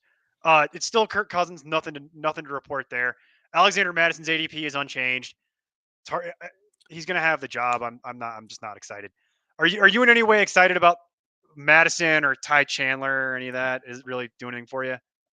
No, I've never been a Madison guy. I think he's going slightly too high for my liking. They did bring in Myles Gaskin, which only makes a difference for Ty Chandler. So don't know that I really care. I think it's the Madison show unless something horrible happens. Yeah, I think that's pretty safe bet. Justin Jefferson's good at football. Jordan Addison is a rookie that I absolutely love, and I'm looking forward to watching him play for a long time. He's going to get the T. Higgins. He's got the opportunity to be the next T. Higgins. That's what you're looking at there. I am more than happy to roster Jordan Addison at his ADP. Happy. And maybe a little like doing it. I mean, I get what you're saying about the T. Higgins thing, but he might do it in maybe like a a little bit more consistent, like a safer floor type of way. So I love Addison. That'd be nice. That is the one drawback to the Devonta Smith, T. Higgins people. Yeah. Where that's not exactly the most consistent thing I've ever seen in my entire life. But Addison, boy, he's going to have that Adam Thielen job from day one, and it looks like he's just going to take that and run with it. So it's phenomenal. Yeah, and I know people were like, "Oh, what's that mean?" Adam Thielen had like I think 110 targets last year. Like he had a lot of targets. And he only managed to turn that into like 800 yards because Adam Thielen is slow as hell because he's my age. Yeah. Like and Jordan Addison is 20, not even. Like he's going to be flying around out there. So and then I'm not buying into KJ Osborne. I'm not buying into Jalen Reagor. I don't want to talk about any of that. Don't draft that. I think unless you're in a deeper league. If you're in a deeper league, go ahead and take Osborne, but not Reagor. And then TJ Hawkinson should be good. We know this. Yeah, they actually cut Jalen Reagor, and he's on the Patriots. Oh, that's right. I guess, so. I completely forgot. Sorry. I care so little about Jalen Reagor that it slipped my mind that Jalen Reagor was cut. Good, even better. Makes it even simpler. Yeah. I wouldn't draft KJ Osborne unless I was in a really deep league, though. Yeah, and Hawkinson, he could do exactly what he did last year. I'm still not drafting him in the third round. In the third no. round, where they want him. No. Nope. All right, we're gonna go to Atlanta. All right, all you Atlanta people that were so mean to me in the comments, I'm gonna be mean to you back. Desmond Ridder sucks. Yeah. Welcome to #analysis. I've seen nothing in the preseason that tells me that Desmond Ridder is going to be capable of running this team in a manner that is even comparable to Brock Purdy. Yeah, I said it. And the fact that you think Arthur Smith isn't on the hot seat after 3 years of being mediocre tells me that you are hugely deluded. Yeah, that's even more offensive than ridiculous take. Defending Desmond Ridder. I'm okay with you defending Ridder, but Arthur Smith, come on, man. Like, I think someone said something about him and Shanahan are like the only thing Shanahan done was make it to the Super Bowl or something. That's right. Difference. It's like, oh, okay. Kyle Shanahan would be rolling his eyes so hard that he'd give himself like whiplash. Like he'd knock himself unconscious to be compared to Arthur Smith. You people there's something in the water, clearly. I love the training camp highlights of like, oh, look at Kyle Pitts get open, but then they kind of try to edit out the ball going like 10 feet over his head, like that's all, don't pay attention to that. Funny enough, that continues to be the problem for poor Kyle Pitts. If there's anybody I usually make it a point to not feel bad for people that are multimillionaires. I actually do kind of feel bad for Kyle Pitts because you watch him run around out there and he just does nothing but get wide open. And this is the same thing that was happening last year. He'd get wide open and the ball's way over there. And it's just like, they miss him by 2 yards, and it's just you're just sitting there like, "Oh, Kyle, I'm sorry, Kyle." You know what might not suck? Bijan. Oh. Feeling pretty good about that. Yes. If you want to take Bijan early, feel free. Yeah.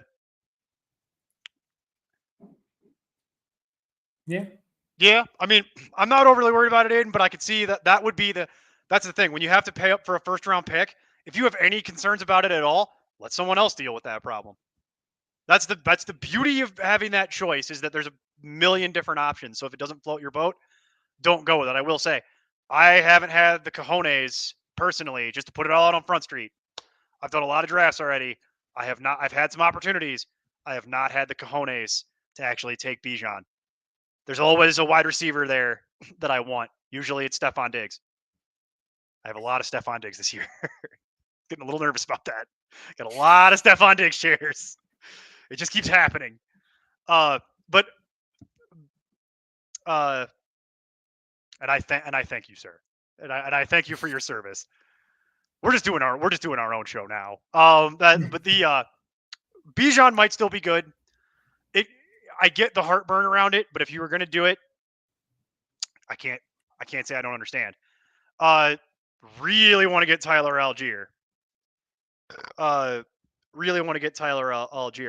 Aiden, that's the point, is for you to interrupt us and actually have a conversation with us as we do this. Otherwise, it's just Mike and I talking back and forth, and this is a live stream, not a podcast. If we wanted to just talk to each other back and forth and do it that way, that's how we would do it. We would just pre-record something and then upload it to YouTube.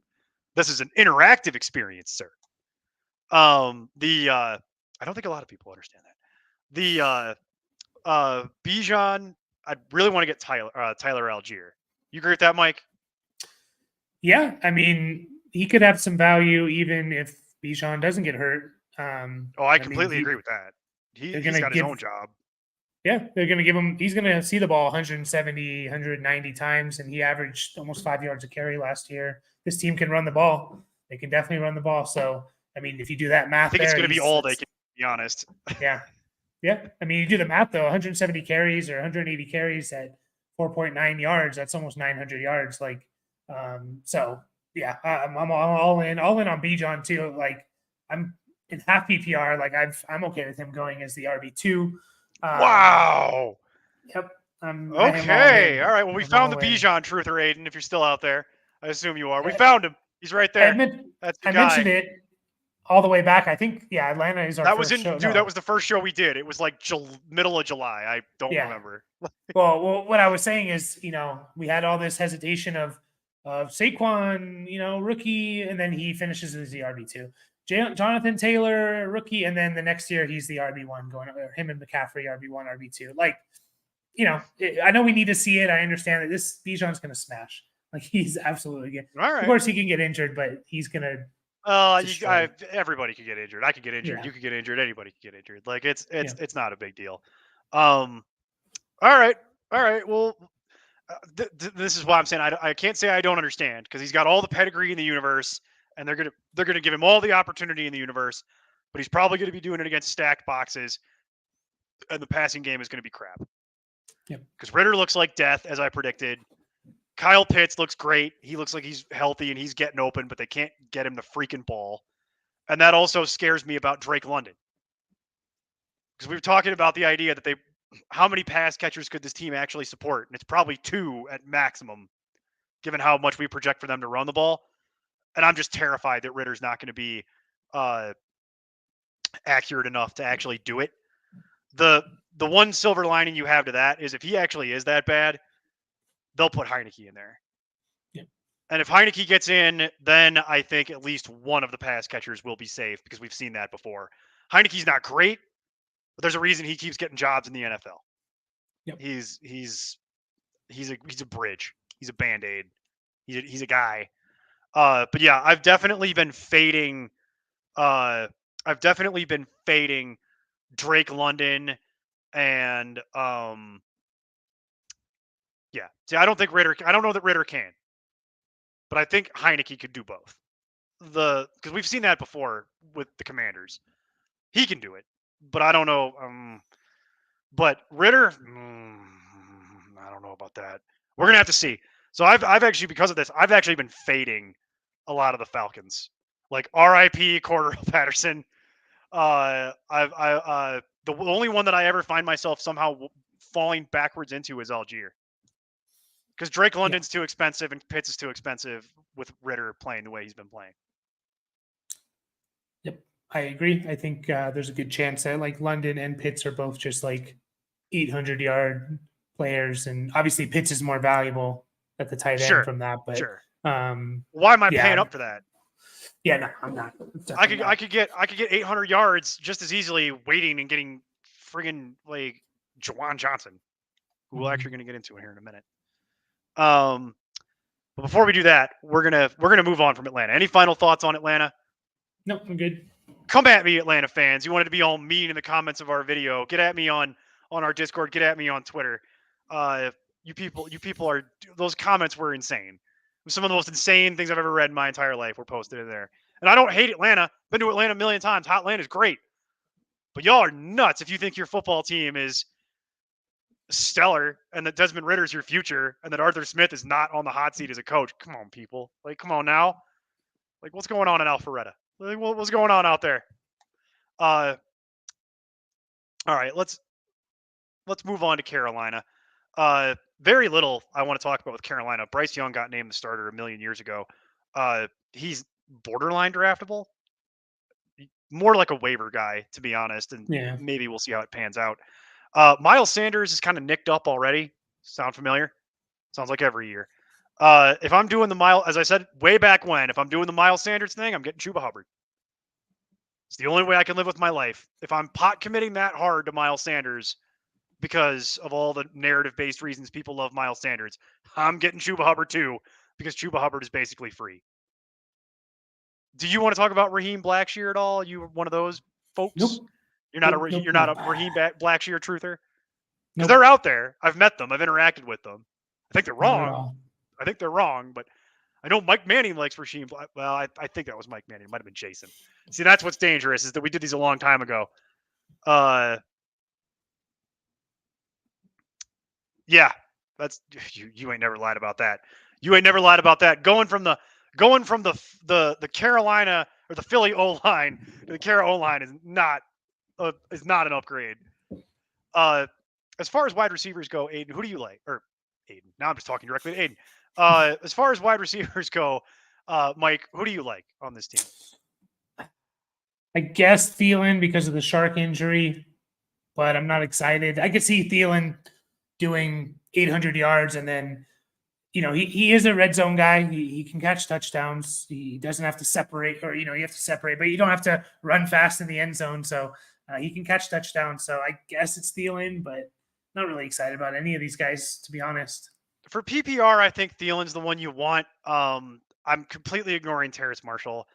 I was actually starting to warm up to the idea of DJ Chark. Then he got hurt again. And that sucks. The one that I would keep my eye on is Mingo, Jonathan Mingo, who is likely going to be starting at this point for them. And we'll see. I'm not recommending drafting Jonathan Mingo per se, unless you play in a very deep league. I know one league that I play in where he'll probably get drafted in like the 18th round, but most leagues only go to 16. So he probably won't get drafted, but would it shock me if Jonathan Mingo was a fantasy viable asset in the very near future? No, not really. Someone on this team's got to do the job. And then the other one that I was very happy with, and then have been starting to become a little nervous about, is Hayden Hurst. Hayden Hurst should be on this field every damn snap, Mike. Every damn snap, as the safety blanket for Young.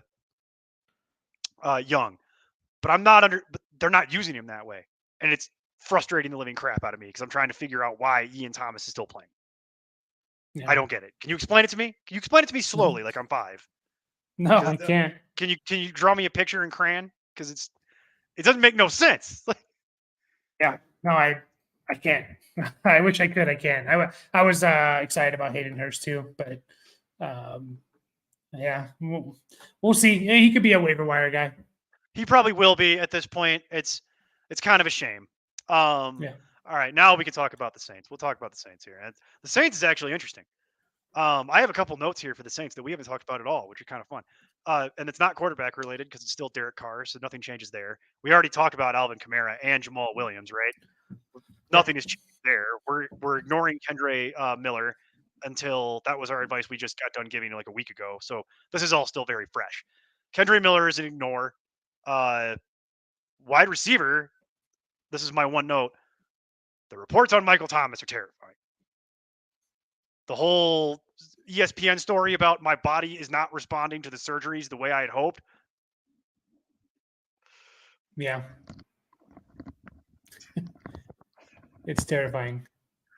Run away! Yeah. Run away from Michael Thomas. I've given up. I'm out. If I had cards at my hand,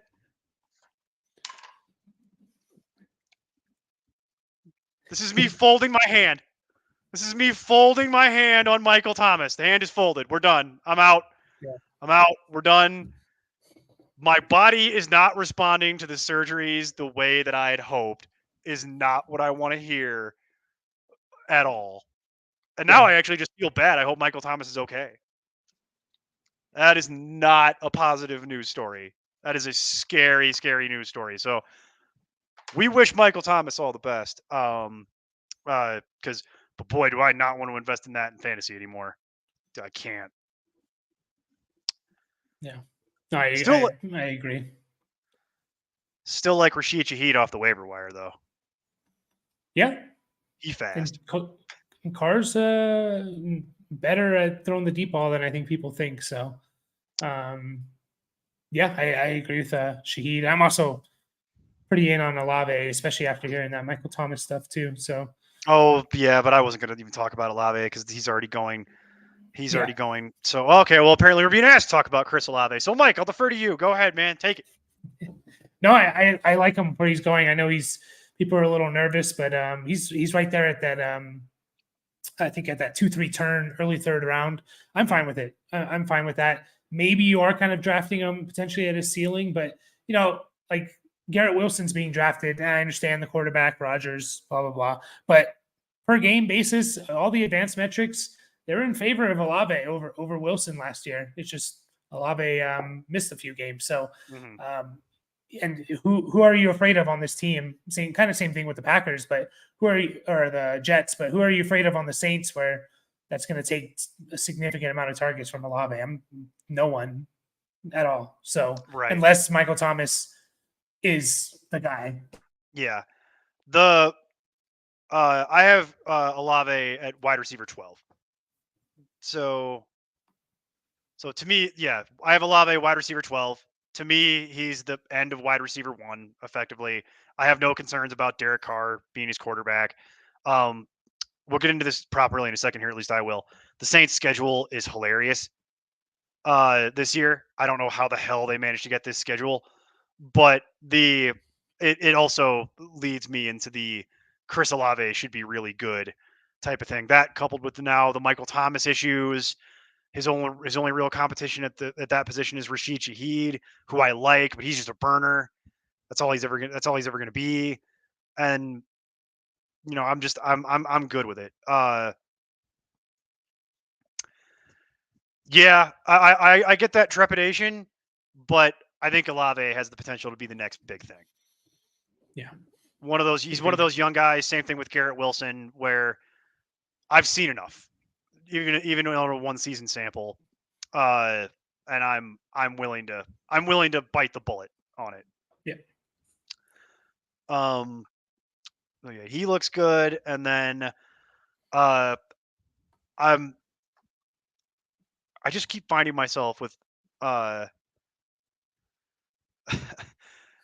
yeah, that's the other thing. Well, you watch the preseason too. It's the preseason. It's the game film.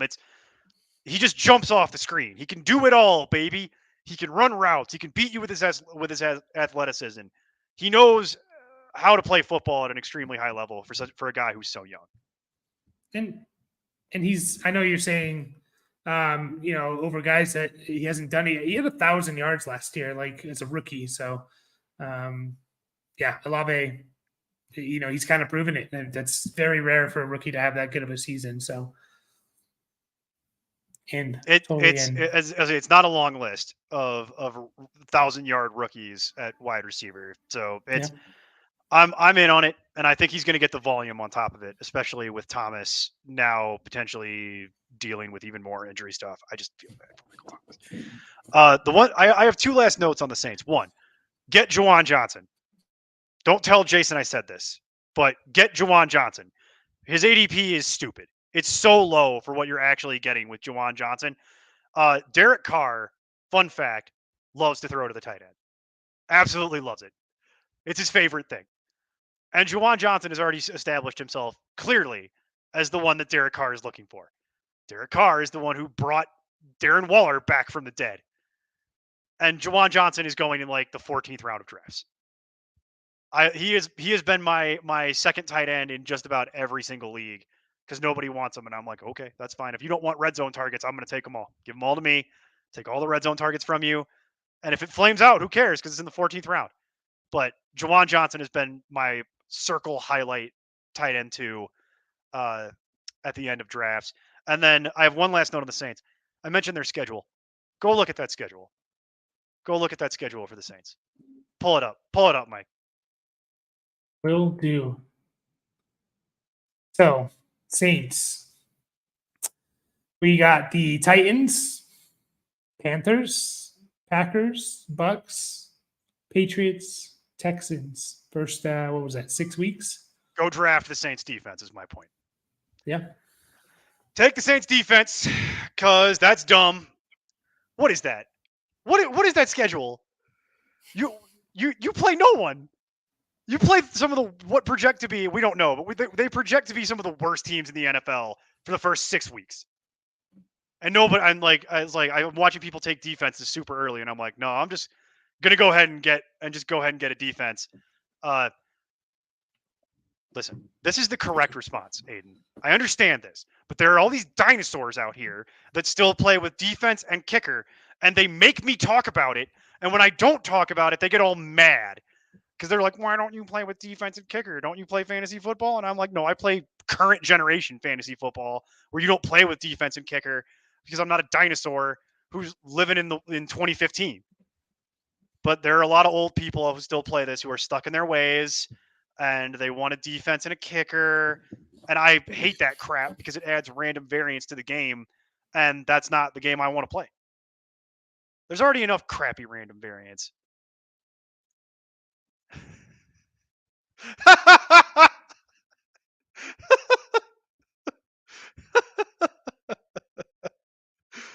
I am also a boomer in my heart because the last time I went to a restaurant and they wanted me to take my phone out and scan it for the QR code, I immediately was like, hey, you damn kids! You couldn't just hand me a paper menu? What the hell is wrong with you? Can't you read? Like, yeah, no, I'm Oh, I could do a whole show. I could do a whole show on the whole QR code at a restaurant. Like, I'm on YouTube, so I can't swear the way that I would like to about how I gotta like I almost started like going off on it. I gotta stop myself because I got some F-bombs locked and loaded for that because it's like, why are you shifting the responsibility to me? It's your restaurant. Why do I gotta be responsible for pulling up the menu? Just hand it to me.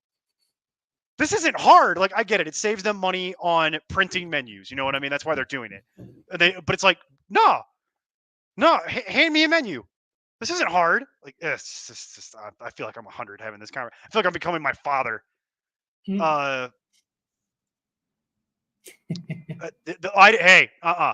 left. You left. I never got rid of you. You left. I told you on the way out, you come back anytime.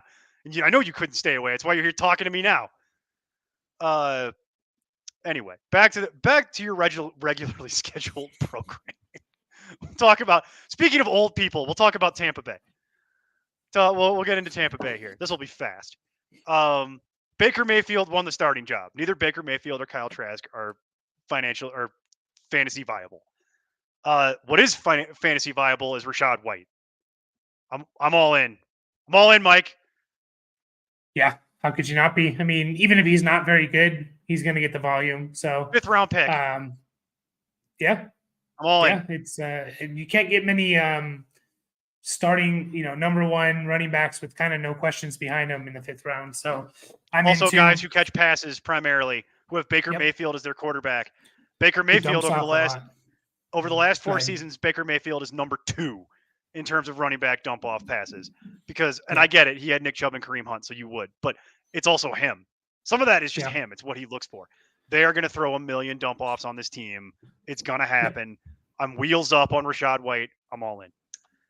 Yeah. And the back, if you're going to draft a second running back, I like Sean Tucker. I liked him. I do too. Good size and speed. The only reason he went undrafted was because he had a heart condition, which hopefully he's over that. So I like Sean Tucker. Played at Syracuse. They were also crap, so people weren't paying attention. Then the heart condition. But Sean Tucker, if he was actually healthy, he would have been drafted. But there's a reason why Sean Tucker has already beaten out Chase Edmonds, Keyshawn Vaughn, Patrick Laird, and all the other tomato cans on that team because Sean Tucker actually could be somebody in the league if he actually can stay healthy. I agree with you. The nice thing about that is no ADP on Sean Tucker because nobody has any idea what we're even talking about at this point. No one has any clue. Aiden does. Aiden knows who I'm talking about. But beyond that, no one else has any idea what we're talking about. Let's go to wide receiver. Chris Godwin, love it. Love it at ADP. Mike Evans, love it at ADP. Not interested in anything else. Insane the drop off, especially for Evans. I'm looking at wide receiver 33. Yep. 80th overall. Just keeps falling. Baker Mayfield, for whatever we like to talk trash about him, he's actually, look at the numbers, one of the better deep passers in the NFL. Yeah, weirdly. That is a weird thing. Yeah. And so Mike Evans, give me that. Like, there's no way Mike Evans finishes as the wide receiver 33. He'd have to miss a bunch of games and get hurt or something. Like, that's just not going to happen. And he's done it with Mike Glennon, Ryan Fitzpatrick, Josh McCown. Hey, we don't besmirch Ryan Fitzpatrick on this show. Yeah. We don't talk about Ryan Fitzpatrick like he's bad. Okay, Josh You talk all the McCown, crap Mike about Mike Glennon Glennon. and his giraffe neck you want. I don't care. But we don't besmirch Ryan Fitzpatrick. The point is, he's done it with 5-6 different quarterbacks. Like, yeah, it's insane. It's insane.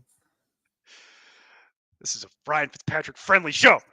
That man has won me so many fantasy championships over the years because he doesn't look where he's throwing it. He just hurls it down the field. It's great. I love it. I love everything about it. Got the beard. It's amazing. Yeah. But yeah, no one else. And there's a very good chance this might be his last 1,000-yard ride out, but I don't care. Because even if I don't get my 1,000-yard ride out at this point, he's wide receiver 33. At that point, the risk is baked in. We're not saying reach on Mike Evans. I'm just saying, like, at current ADP, yeah, give it to me. Smash it. Yeah, and here's the wide receiver 33 last year was Curtis Samuel. Look at Curtis Samuel in PPR. So look at Curtis Samuel's stats. 64 catches, 650 yards, 4 touchdowns, and then some rushing yards. Yeah, that's I understand. He's maybe not the dominant guy, but yeah, it's not very much. You don't have to do much to be a top 36 wide receiver. No. Stop confusing the audience. It's actually the second. The second. No, round. He's being sarcastic, Mike. Come on. Follow along. The one thing to note here is that there's this weird, well, I don't even think it's that weird. It's this kind of, I think it's logical. The idea that they're already openly talking about the idea that if this team is in the tank, that both Godwin and Evans will be on the trade block. Evans 100% would be because it's the last year of his deal. Godwin, I'm less sold on that idea. And here's the thing, though. Like, I know they lost their center, which sucks, but this team, like, they still Devin White, Levante David, Shaq Barrett, like Jamel Dean, Ryan Neal, Antoine Winfield Jr. This team still Evans, Godwin, like they still have players on this team that won a Super Bowl. Like, I don't think they're going to be as bad as everyone playing in a is making division, it out. playing in the worst division in the NFL. And Raheem Morris, like, he's not Raheem Morris. I'm blanking on the Buccaneers head coach, but he's on the hot seat. Like, he's not going to tank. Like Todd Bowles. No, he can't. He can't afford it. Yeah, he can't afford it. So Todd it. Bowles is in. So like he doesn't want to tank. So I think this seems better than people are saying. I don't like Todd Bowles very much, but that's probably fair. And then the tight end is still K. Otten. K. Otten is K. Otten is K. Otten. Don't worry about it. He doesn't even functionally have an ADP. No one's pounding the table for K. Otten. All right, couple teams left, and then we're going to wrap it up for the evening and let everybody go enjoy their night. Arizona. We talked about this. This was like one of the first shows we did. It's been a while. Yeah. All the quarterbacks are different. All of them. Throw it all away. Tear it down. Boy, remember all that conversation about Colt McCoy and could he? That was just pointless. What a waste of everyone's time that was. Jeez. Talk about tanking. Yeah. Oh, you want to talk about open tanking? This is the open tank team right here. Mike, is there anything you want on this team? Man, for fantasy? Let's do it that way. I'll still take Connor. Still take Connor because even when they were bad last year, Connor was their offense and he was still good. I had hope for Marquise Brown when it was thinking it was going to be Colt McCoy. Colt McCoy, 215 yards, 1 touchdown. That's what we said.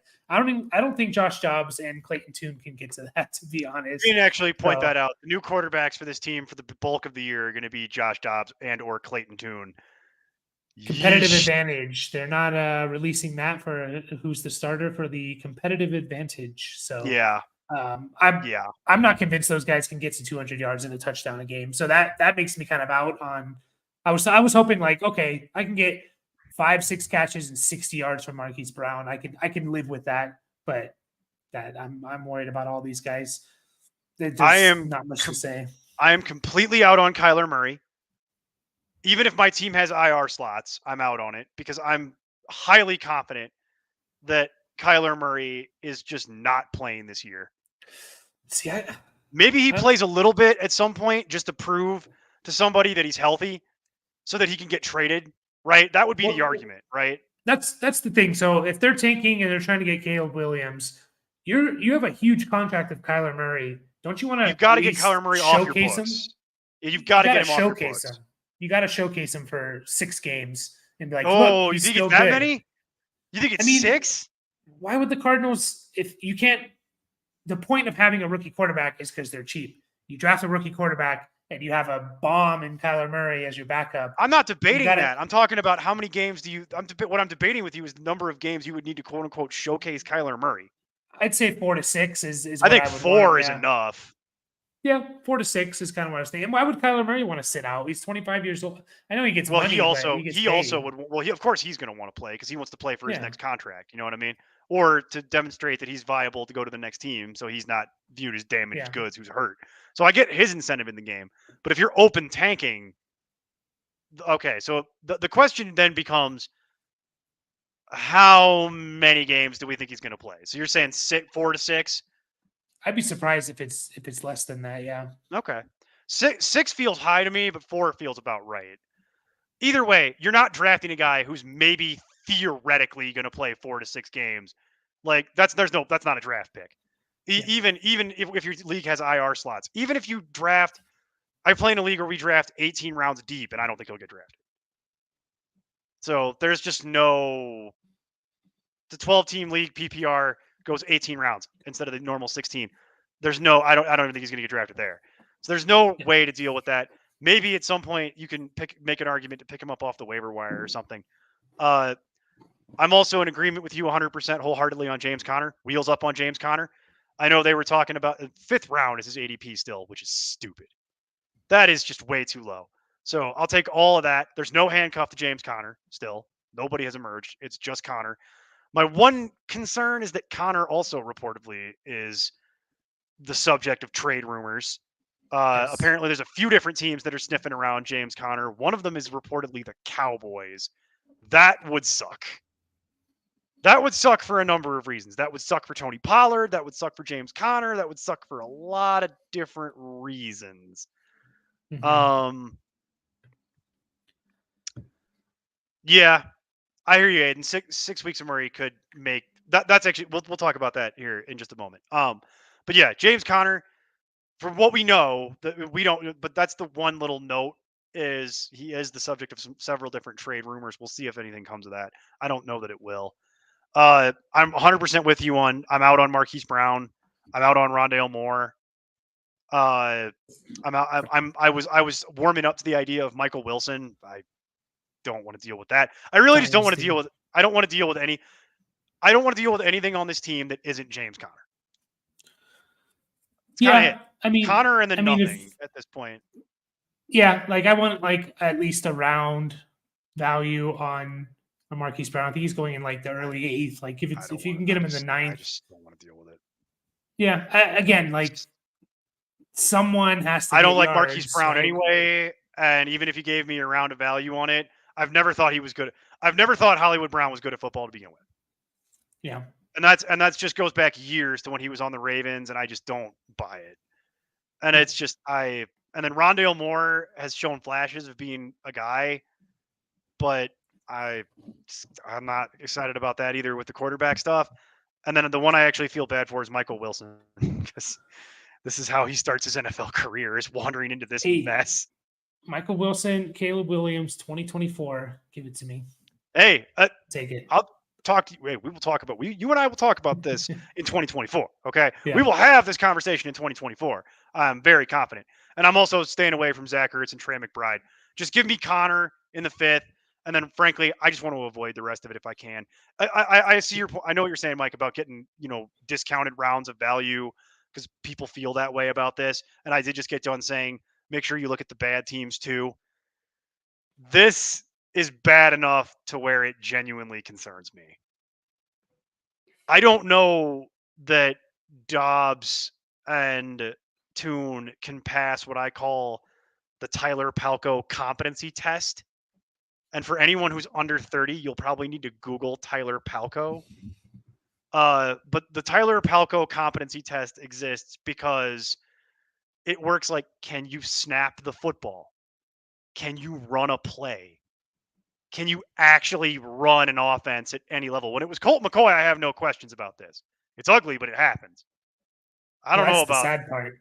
I we're don't know like about disappointed. We're disappointed Colt McCoy is not the starter. That's kind of all you need to know about the Cardinals. And if you got 6 games, and then to Aiden's point from a minute ago, if you got the 6 games worth of Kyler Murray, it would actually change the math on some of this stuff. But since I have no way of knowing how many games of Kyler Murray you're actually going to get, I kind of want to not draft it, and I want to view that more as like a trade thing. Yeah. Right, exactly. There are some teams where people, quote unquote, they know who's bad. This is not that. Yep. This is an open tanking tire fire. Think historical Cleveland Browns teams where they were just open tanking. Like that's what this is. It's going to look a lot like that. And you might be able to find some diamonds in the rough, but they're not things I want to draft.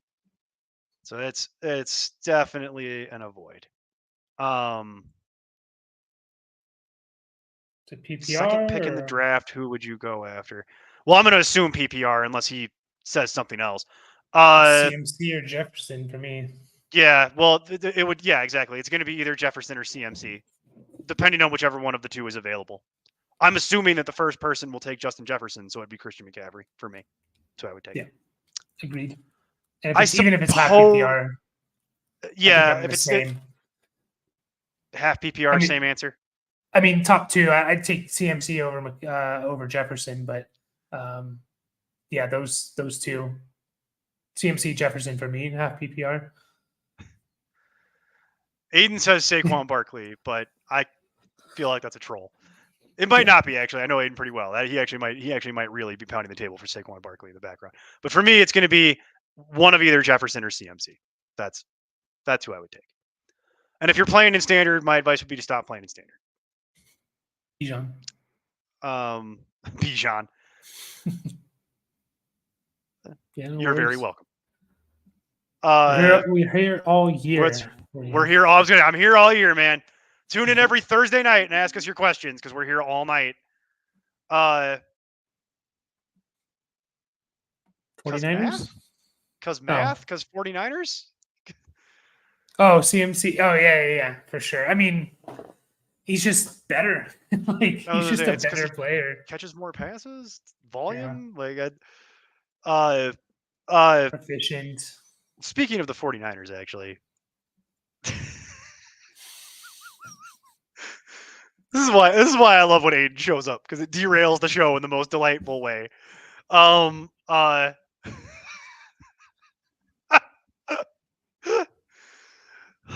find a way to bear trap this. It's not the void. There are like dozens of people watching this. You're yelling at me in front of them.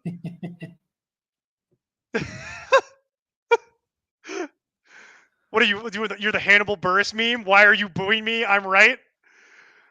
I'm gonna give Aiden permissions to this show and have and do what we've talked about for years, which is have angry Aiden actually come on the show. Yeah, he is the Hannibal Buress meme. Why are you booing me? I'm right. I'm gonna do what I've talked about for years and give Aiden the credentials to this and have the angry Aiden show and have him come on and yell at me for all of his takes that he disagrees with. But we've got to hustle. We've got to move along here. Well, speaking of CMC, we'll talk about the 49ers. Easy. It is easy. Brock Purdy was named the starter. We actually just did this show, right? Yeah. Brock Purdy was named the starter. CMC, he good. The I actually prefer it when you misbehave because it makes the show more fun. But we're this is supposed to be like an hour and a half, and we're into like 2 hours and 15 minutes. CMC, Elijah Mitchell, starter handcuff. We'll do this for Aiden. CMC is a top 5 pick. If you prefer Saquon over him, feel free. That's your personal preference. But the question was asked to us, who we would prefer in that round. Ignore Jordan Mason. Ignore all that other crap. Mike, you want to talk about Debo one last time? Talk about Debo one last time. Nope, just love Debo. Is I just physically hand wave at you? The one thing I'll say, and you can go back and watch the 49ers show, people are worried about, is he going to carry the ball? Even when McCaffrey came, he was still carrying the ball 2-3 times a game. People, it means me. No, I mean, I think a lot of people have that concern. I had the same concern until I actually looked up the numbers and like, oh, he actually still ran the ball basically the same amount. And he was the most targeted player on the team, and that was even with missing like half a game. It was small sample size, but I like Debo, but we don't have to spend too much time on that. No, and then It'll be interesting. Like we talked about it, and I went and looked after the show. This is the only team where you have 4 players being drafted in like the top 5 rounds, and one of them not being a quarterback. So it's really are they weird. all? Yeah, are they all going to pay back value? I don't know. I'm afraid of Ayuk. I don't and know Kittle. how it's necessarily going to happen. Somebody's going to have to lose out here more than likely. This is a classic case, this team of projection inflation because they were a good team and people are all excited, and Yeah. it's one too where people get overdrafted because of it. So you got to kind of pick who you like. I'll pound the table one last time for Brandon Ayuk. I prefer Brandon Ayuk, not to Debo Samuel and ADP. Like at their relative ADPs, I prefer Brandon Ayuk. You and I, this is the one thing actually you and I probably disagree the most on at any take is this opinion. Go look it up though. Brandon Ayuk had career years in like every single statistic last year. I understand Debo missed some of the season. I don't care. Like Brandon Ayuk, that's the short answer of it is even if Debo played the whole season, the discount you're getting on what he was able to accomplish last year, it's the risk is baked in. Yeah. So I'm more than happy to have Brandon Ayuk at his relative ADP. Don't reach. But at his current ADP, I like Brandon Ayuk a lot for this season and just in general. He's a very talented player. This is actually one where Aiden and I agree on something. He and I both love Brandon Ayuk. His film is ridiculous. That man can ball. Flat out ball. It's he just pops off the screen. Some of the things he's able to do. I wish I could move my body like that. I'd be a lot richer than I am. And then the last thing is George Kittle. Kittle's one of the ones that kind of scares me because you're paying up really high for tight end, which I don't like anyway. But then also Kittle with is Kittle a locked place? I wouldn't call Kittle injury prone, but do you think he's going to play 17 games? I'd guess no. He's already hurt, Probably I 15. think. Like A little bit. Yeah, Not enough to soft not tissue play, stuff. but yeah, my guess is he'll probably only play about 14, 15 games. It's usually what you get out about George Kittle. They're usually pretty good, but my concern is that they were starting to use him more to block except in the red zone. And I don't like that. I need him to be used all over the field, not just in the red zone to justify the ADP that he's currently at. So that's the 49ers in a nutshell. Seattle, we're just going to bang these last 2 out. We got 2 teams left. Seattle is largely the same. It's Geno, nothing changed. You want to talk about Kenneth Walker at all? Are you concerned about his little minor injuries that he's dealing with now? No, I'm not. I'm not either. I still like Kenneth Walker. It's a little scary around there. There are probably maybe a couple other guys I'm going to go over Kenneth Walker, but like if he falls even just a little bit, I'll snatch him up. So that's kind of how I feel. I've seen Zach Charbonnet start falling in certain leagues, in drafts I've been in. I don't want both, as we talked about during the Seattle show, but I'm okay with either one. I would take one or the other. It's fine, but I don't want both. It's too expensive. Charbonnet's not really a handcuff. He's kind of got his own job. The problem is, to make my stupid joke from before, it could be anything. It could even be a boat. You know how much people want one of those. Like it could be. I have no idea, but it's inexpensive enough to where I'm kind of willing to roll the dice. Yeah. But I don't want both. I really don't want to be married to this room the whole way down. And then JSN with the injury has knocked his ADP down, which is actually good because his ADP was ridiculous. So now he's actually getting into a more realistic range. So that's nice. But there's very little change or analysis to this from what we gave in the Seattle. So just go check out the Seattle show, to be honest, because it just happened anyway and very little has changed. So for the final show, Mike, we did it. We're almost done with 32 teams in 32 days. I want to thank everybody in advance for tuning in to watch this, following along with us all off season. It's been a pleasure. Look forward to you guys hanging out with us all year here. Mike on Monday nights, Neil on Tuesday nights and on Thursday nights. Mike also on certain Thursday nights. Thursday nights is Roster the People. Show up, or as I will be petitioning to change the name to Reckless Speculation. Where we will literally sit for hours and help people set their lineups. On Thursday night, we get on before Thursday Night Football, and then we take questions until people stop asking us questions. It is a very rewarding and mentally draining experience. Also, you can watch us plan how to open a strip club at a Buc-ee's. It's infinitely more entertaining. than the actual show is us trying to figure out how we can open a strip club at a Buc-ee's. And if you don't know what a Buc-ee's is, Google it. But it's the only thing missing from that particular gas station dining experience. That's what needs to happen. We will get this worked out, and I will get you the finest bouncer outfit for that. That will be amazing. That'll be amazing. Yeah, we are 100% going to open a strip club at a Buc-ee's. That was our most popular shows. Nobody cared about the analysis in those shows. They just wanted to watch us open a strip club at a Buc-ee's. But yeah, tune in for all that fun stuff. But before we completely leave, we have one last team to do, and it's the Rams, and it's not going to take very long because nothing's changed. It's still Stafford, it's Akers, it's Cup. My only note for this entire team actually is one thing. I guess it's 1A and 1B. Don't sleep on Tyler Higbee. No. Because Tyler Higbee is going to be the number 2 target getter on this team, and he is going at a discount in drafts because he plays for a bad Rams team. And go, Mike, do you want to follow on from that before we move off Higbee? I mean, he was their leading target getter last year. I mean, obviously Cup getting hurt, but yeah, 100%. He's one of my late round tight ends that I could easily see finishing top 5, top 6, so wouldn't be surprised. Yeah, and there is a big change, the Cooper Cup setback, which is concerning. Oh, you want to talk? Okay, I view that as kind of baked. It's the risk you take. It's baked into the whole thing, the day-to-day thing. It's pushed them back to like. No, it's just I was okay with Cup PPR going number 1 overall there back in August, early August. Oh yeah, okay. I guess that's over. But now it's pushed him down. Like I'm concerned, Tyreek Hill's over him for me now, and Bijan's over him for me now. Like I'm concerned about it for sure. Like the setbacks are never good, so just something to keep in mind when you're drafting him. I see. For me, I've been baking that into my personal rankings. The reason I view it as less of a big deal is probably because I've been cynically baking that into my rankings and ADPs from the beginning. Because he's getting older, a lot of mileage, a lot of tread on the tires. That guy's been in a lot of car crashes, and you start getting knee problems like that at his age, and they don't just go away. So I figured there's a chance that his knee, hamstring, ankle for him is just going to be something you deal with all forever at this point. It's just in perpetuity. So I've been baking it in, but I could see now. But I will acknowledge him being now officially put his day to day. To me, that's not that big of a deal, but it is a stark reminder of what could happen if you go with Cup here.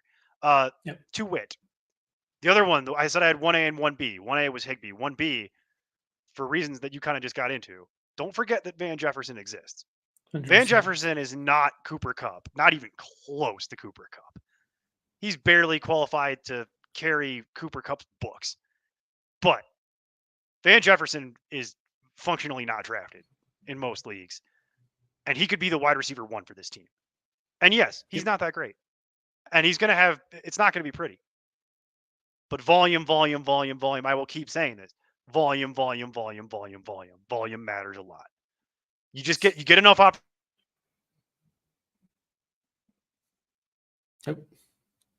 Frozen Neil again. Yeah, Van Jefferson's definitely he is the guy, especially with this Cup injury stuff and potentially being out. Van Jefferson's definitely a guy to target for sure. So I think you froze for a second. Are you back? I am back. Okay. This is what happens when this goes on for 2.5 hours. is eventually the internet's getting tired. But yeah, as I was saying before, the internet took a little smoke break there. Volume. Opportunity is king.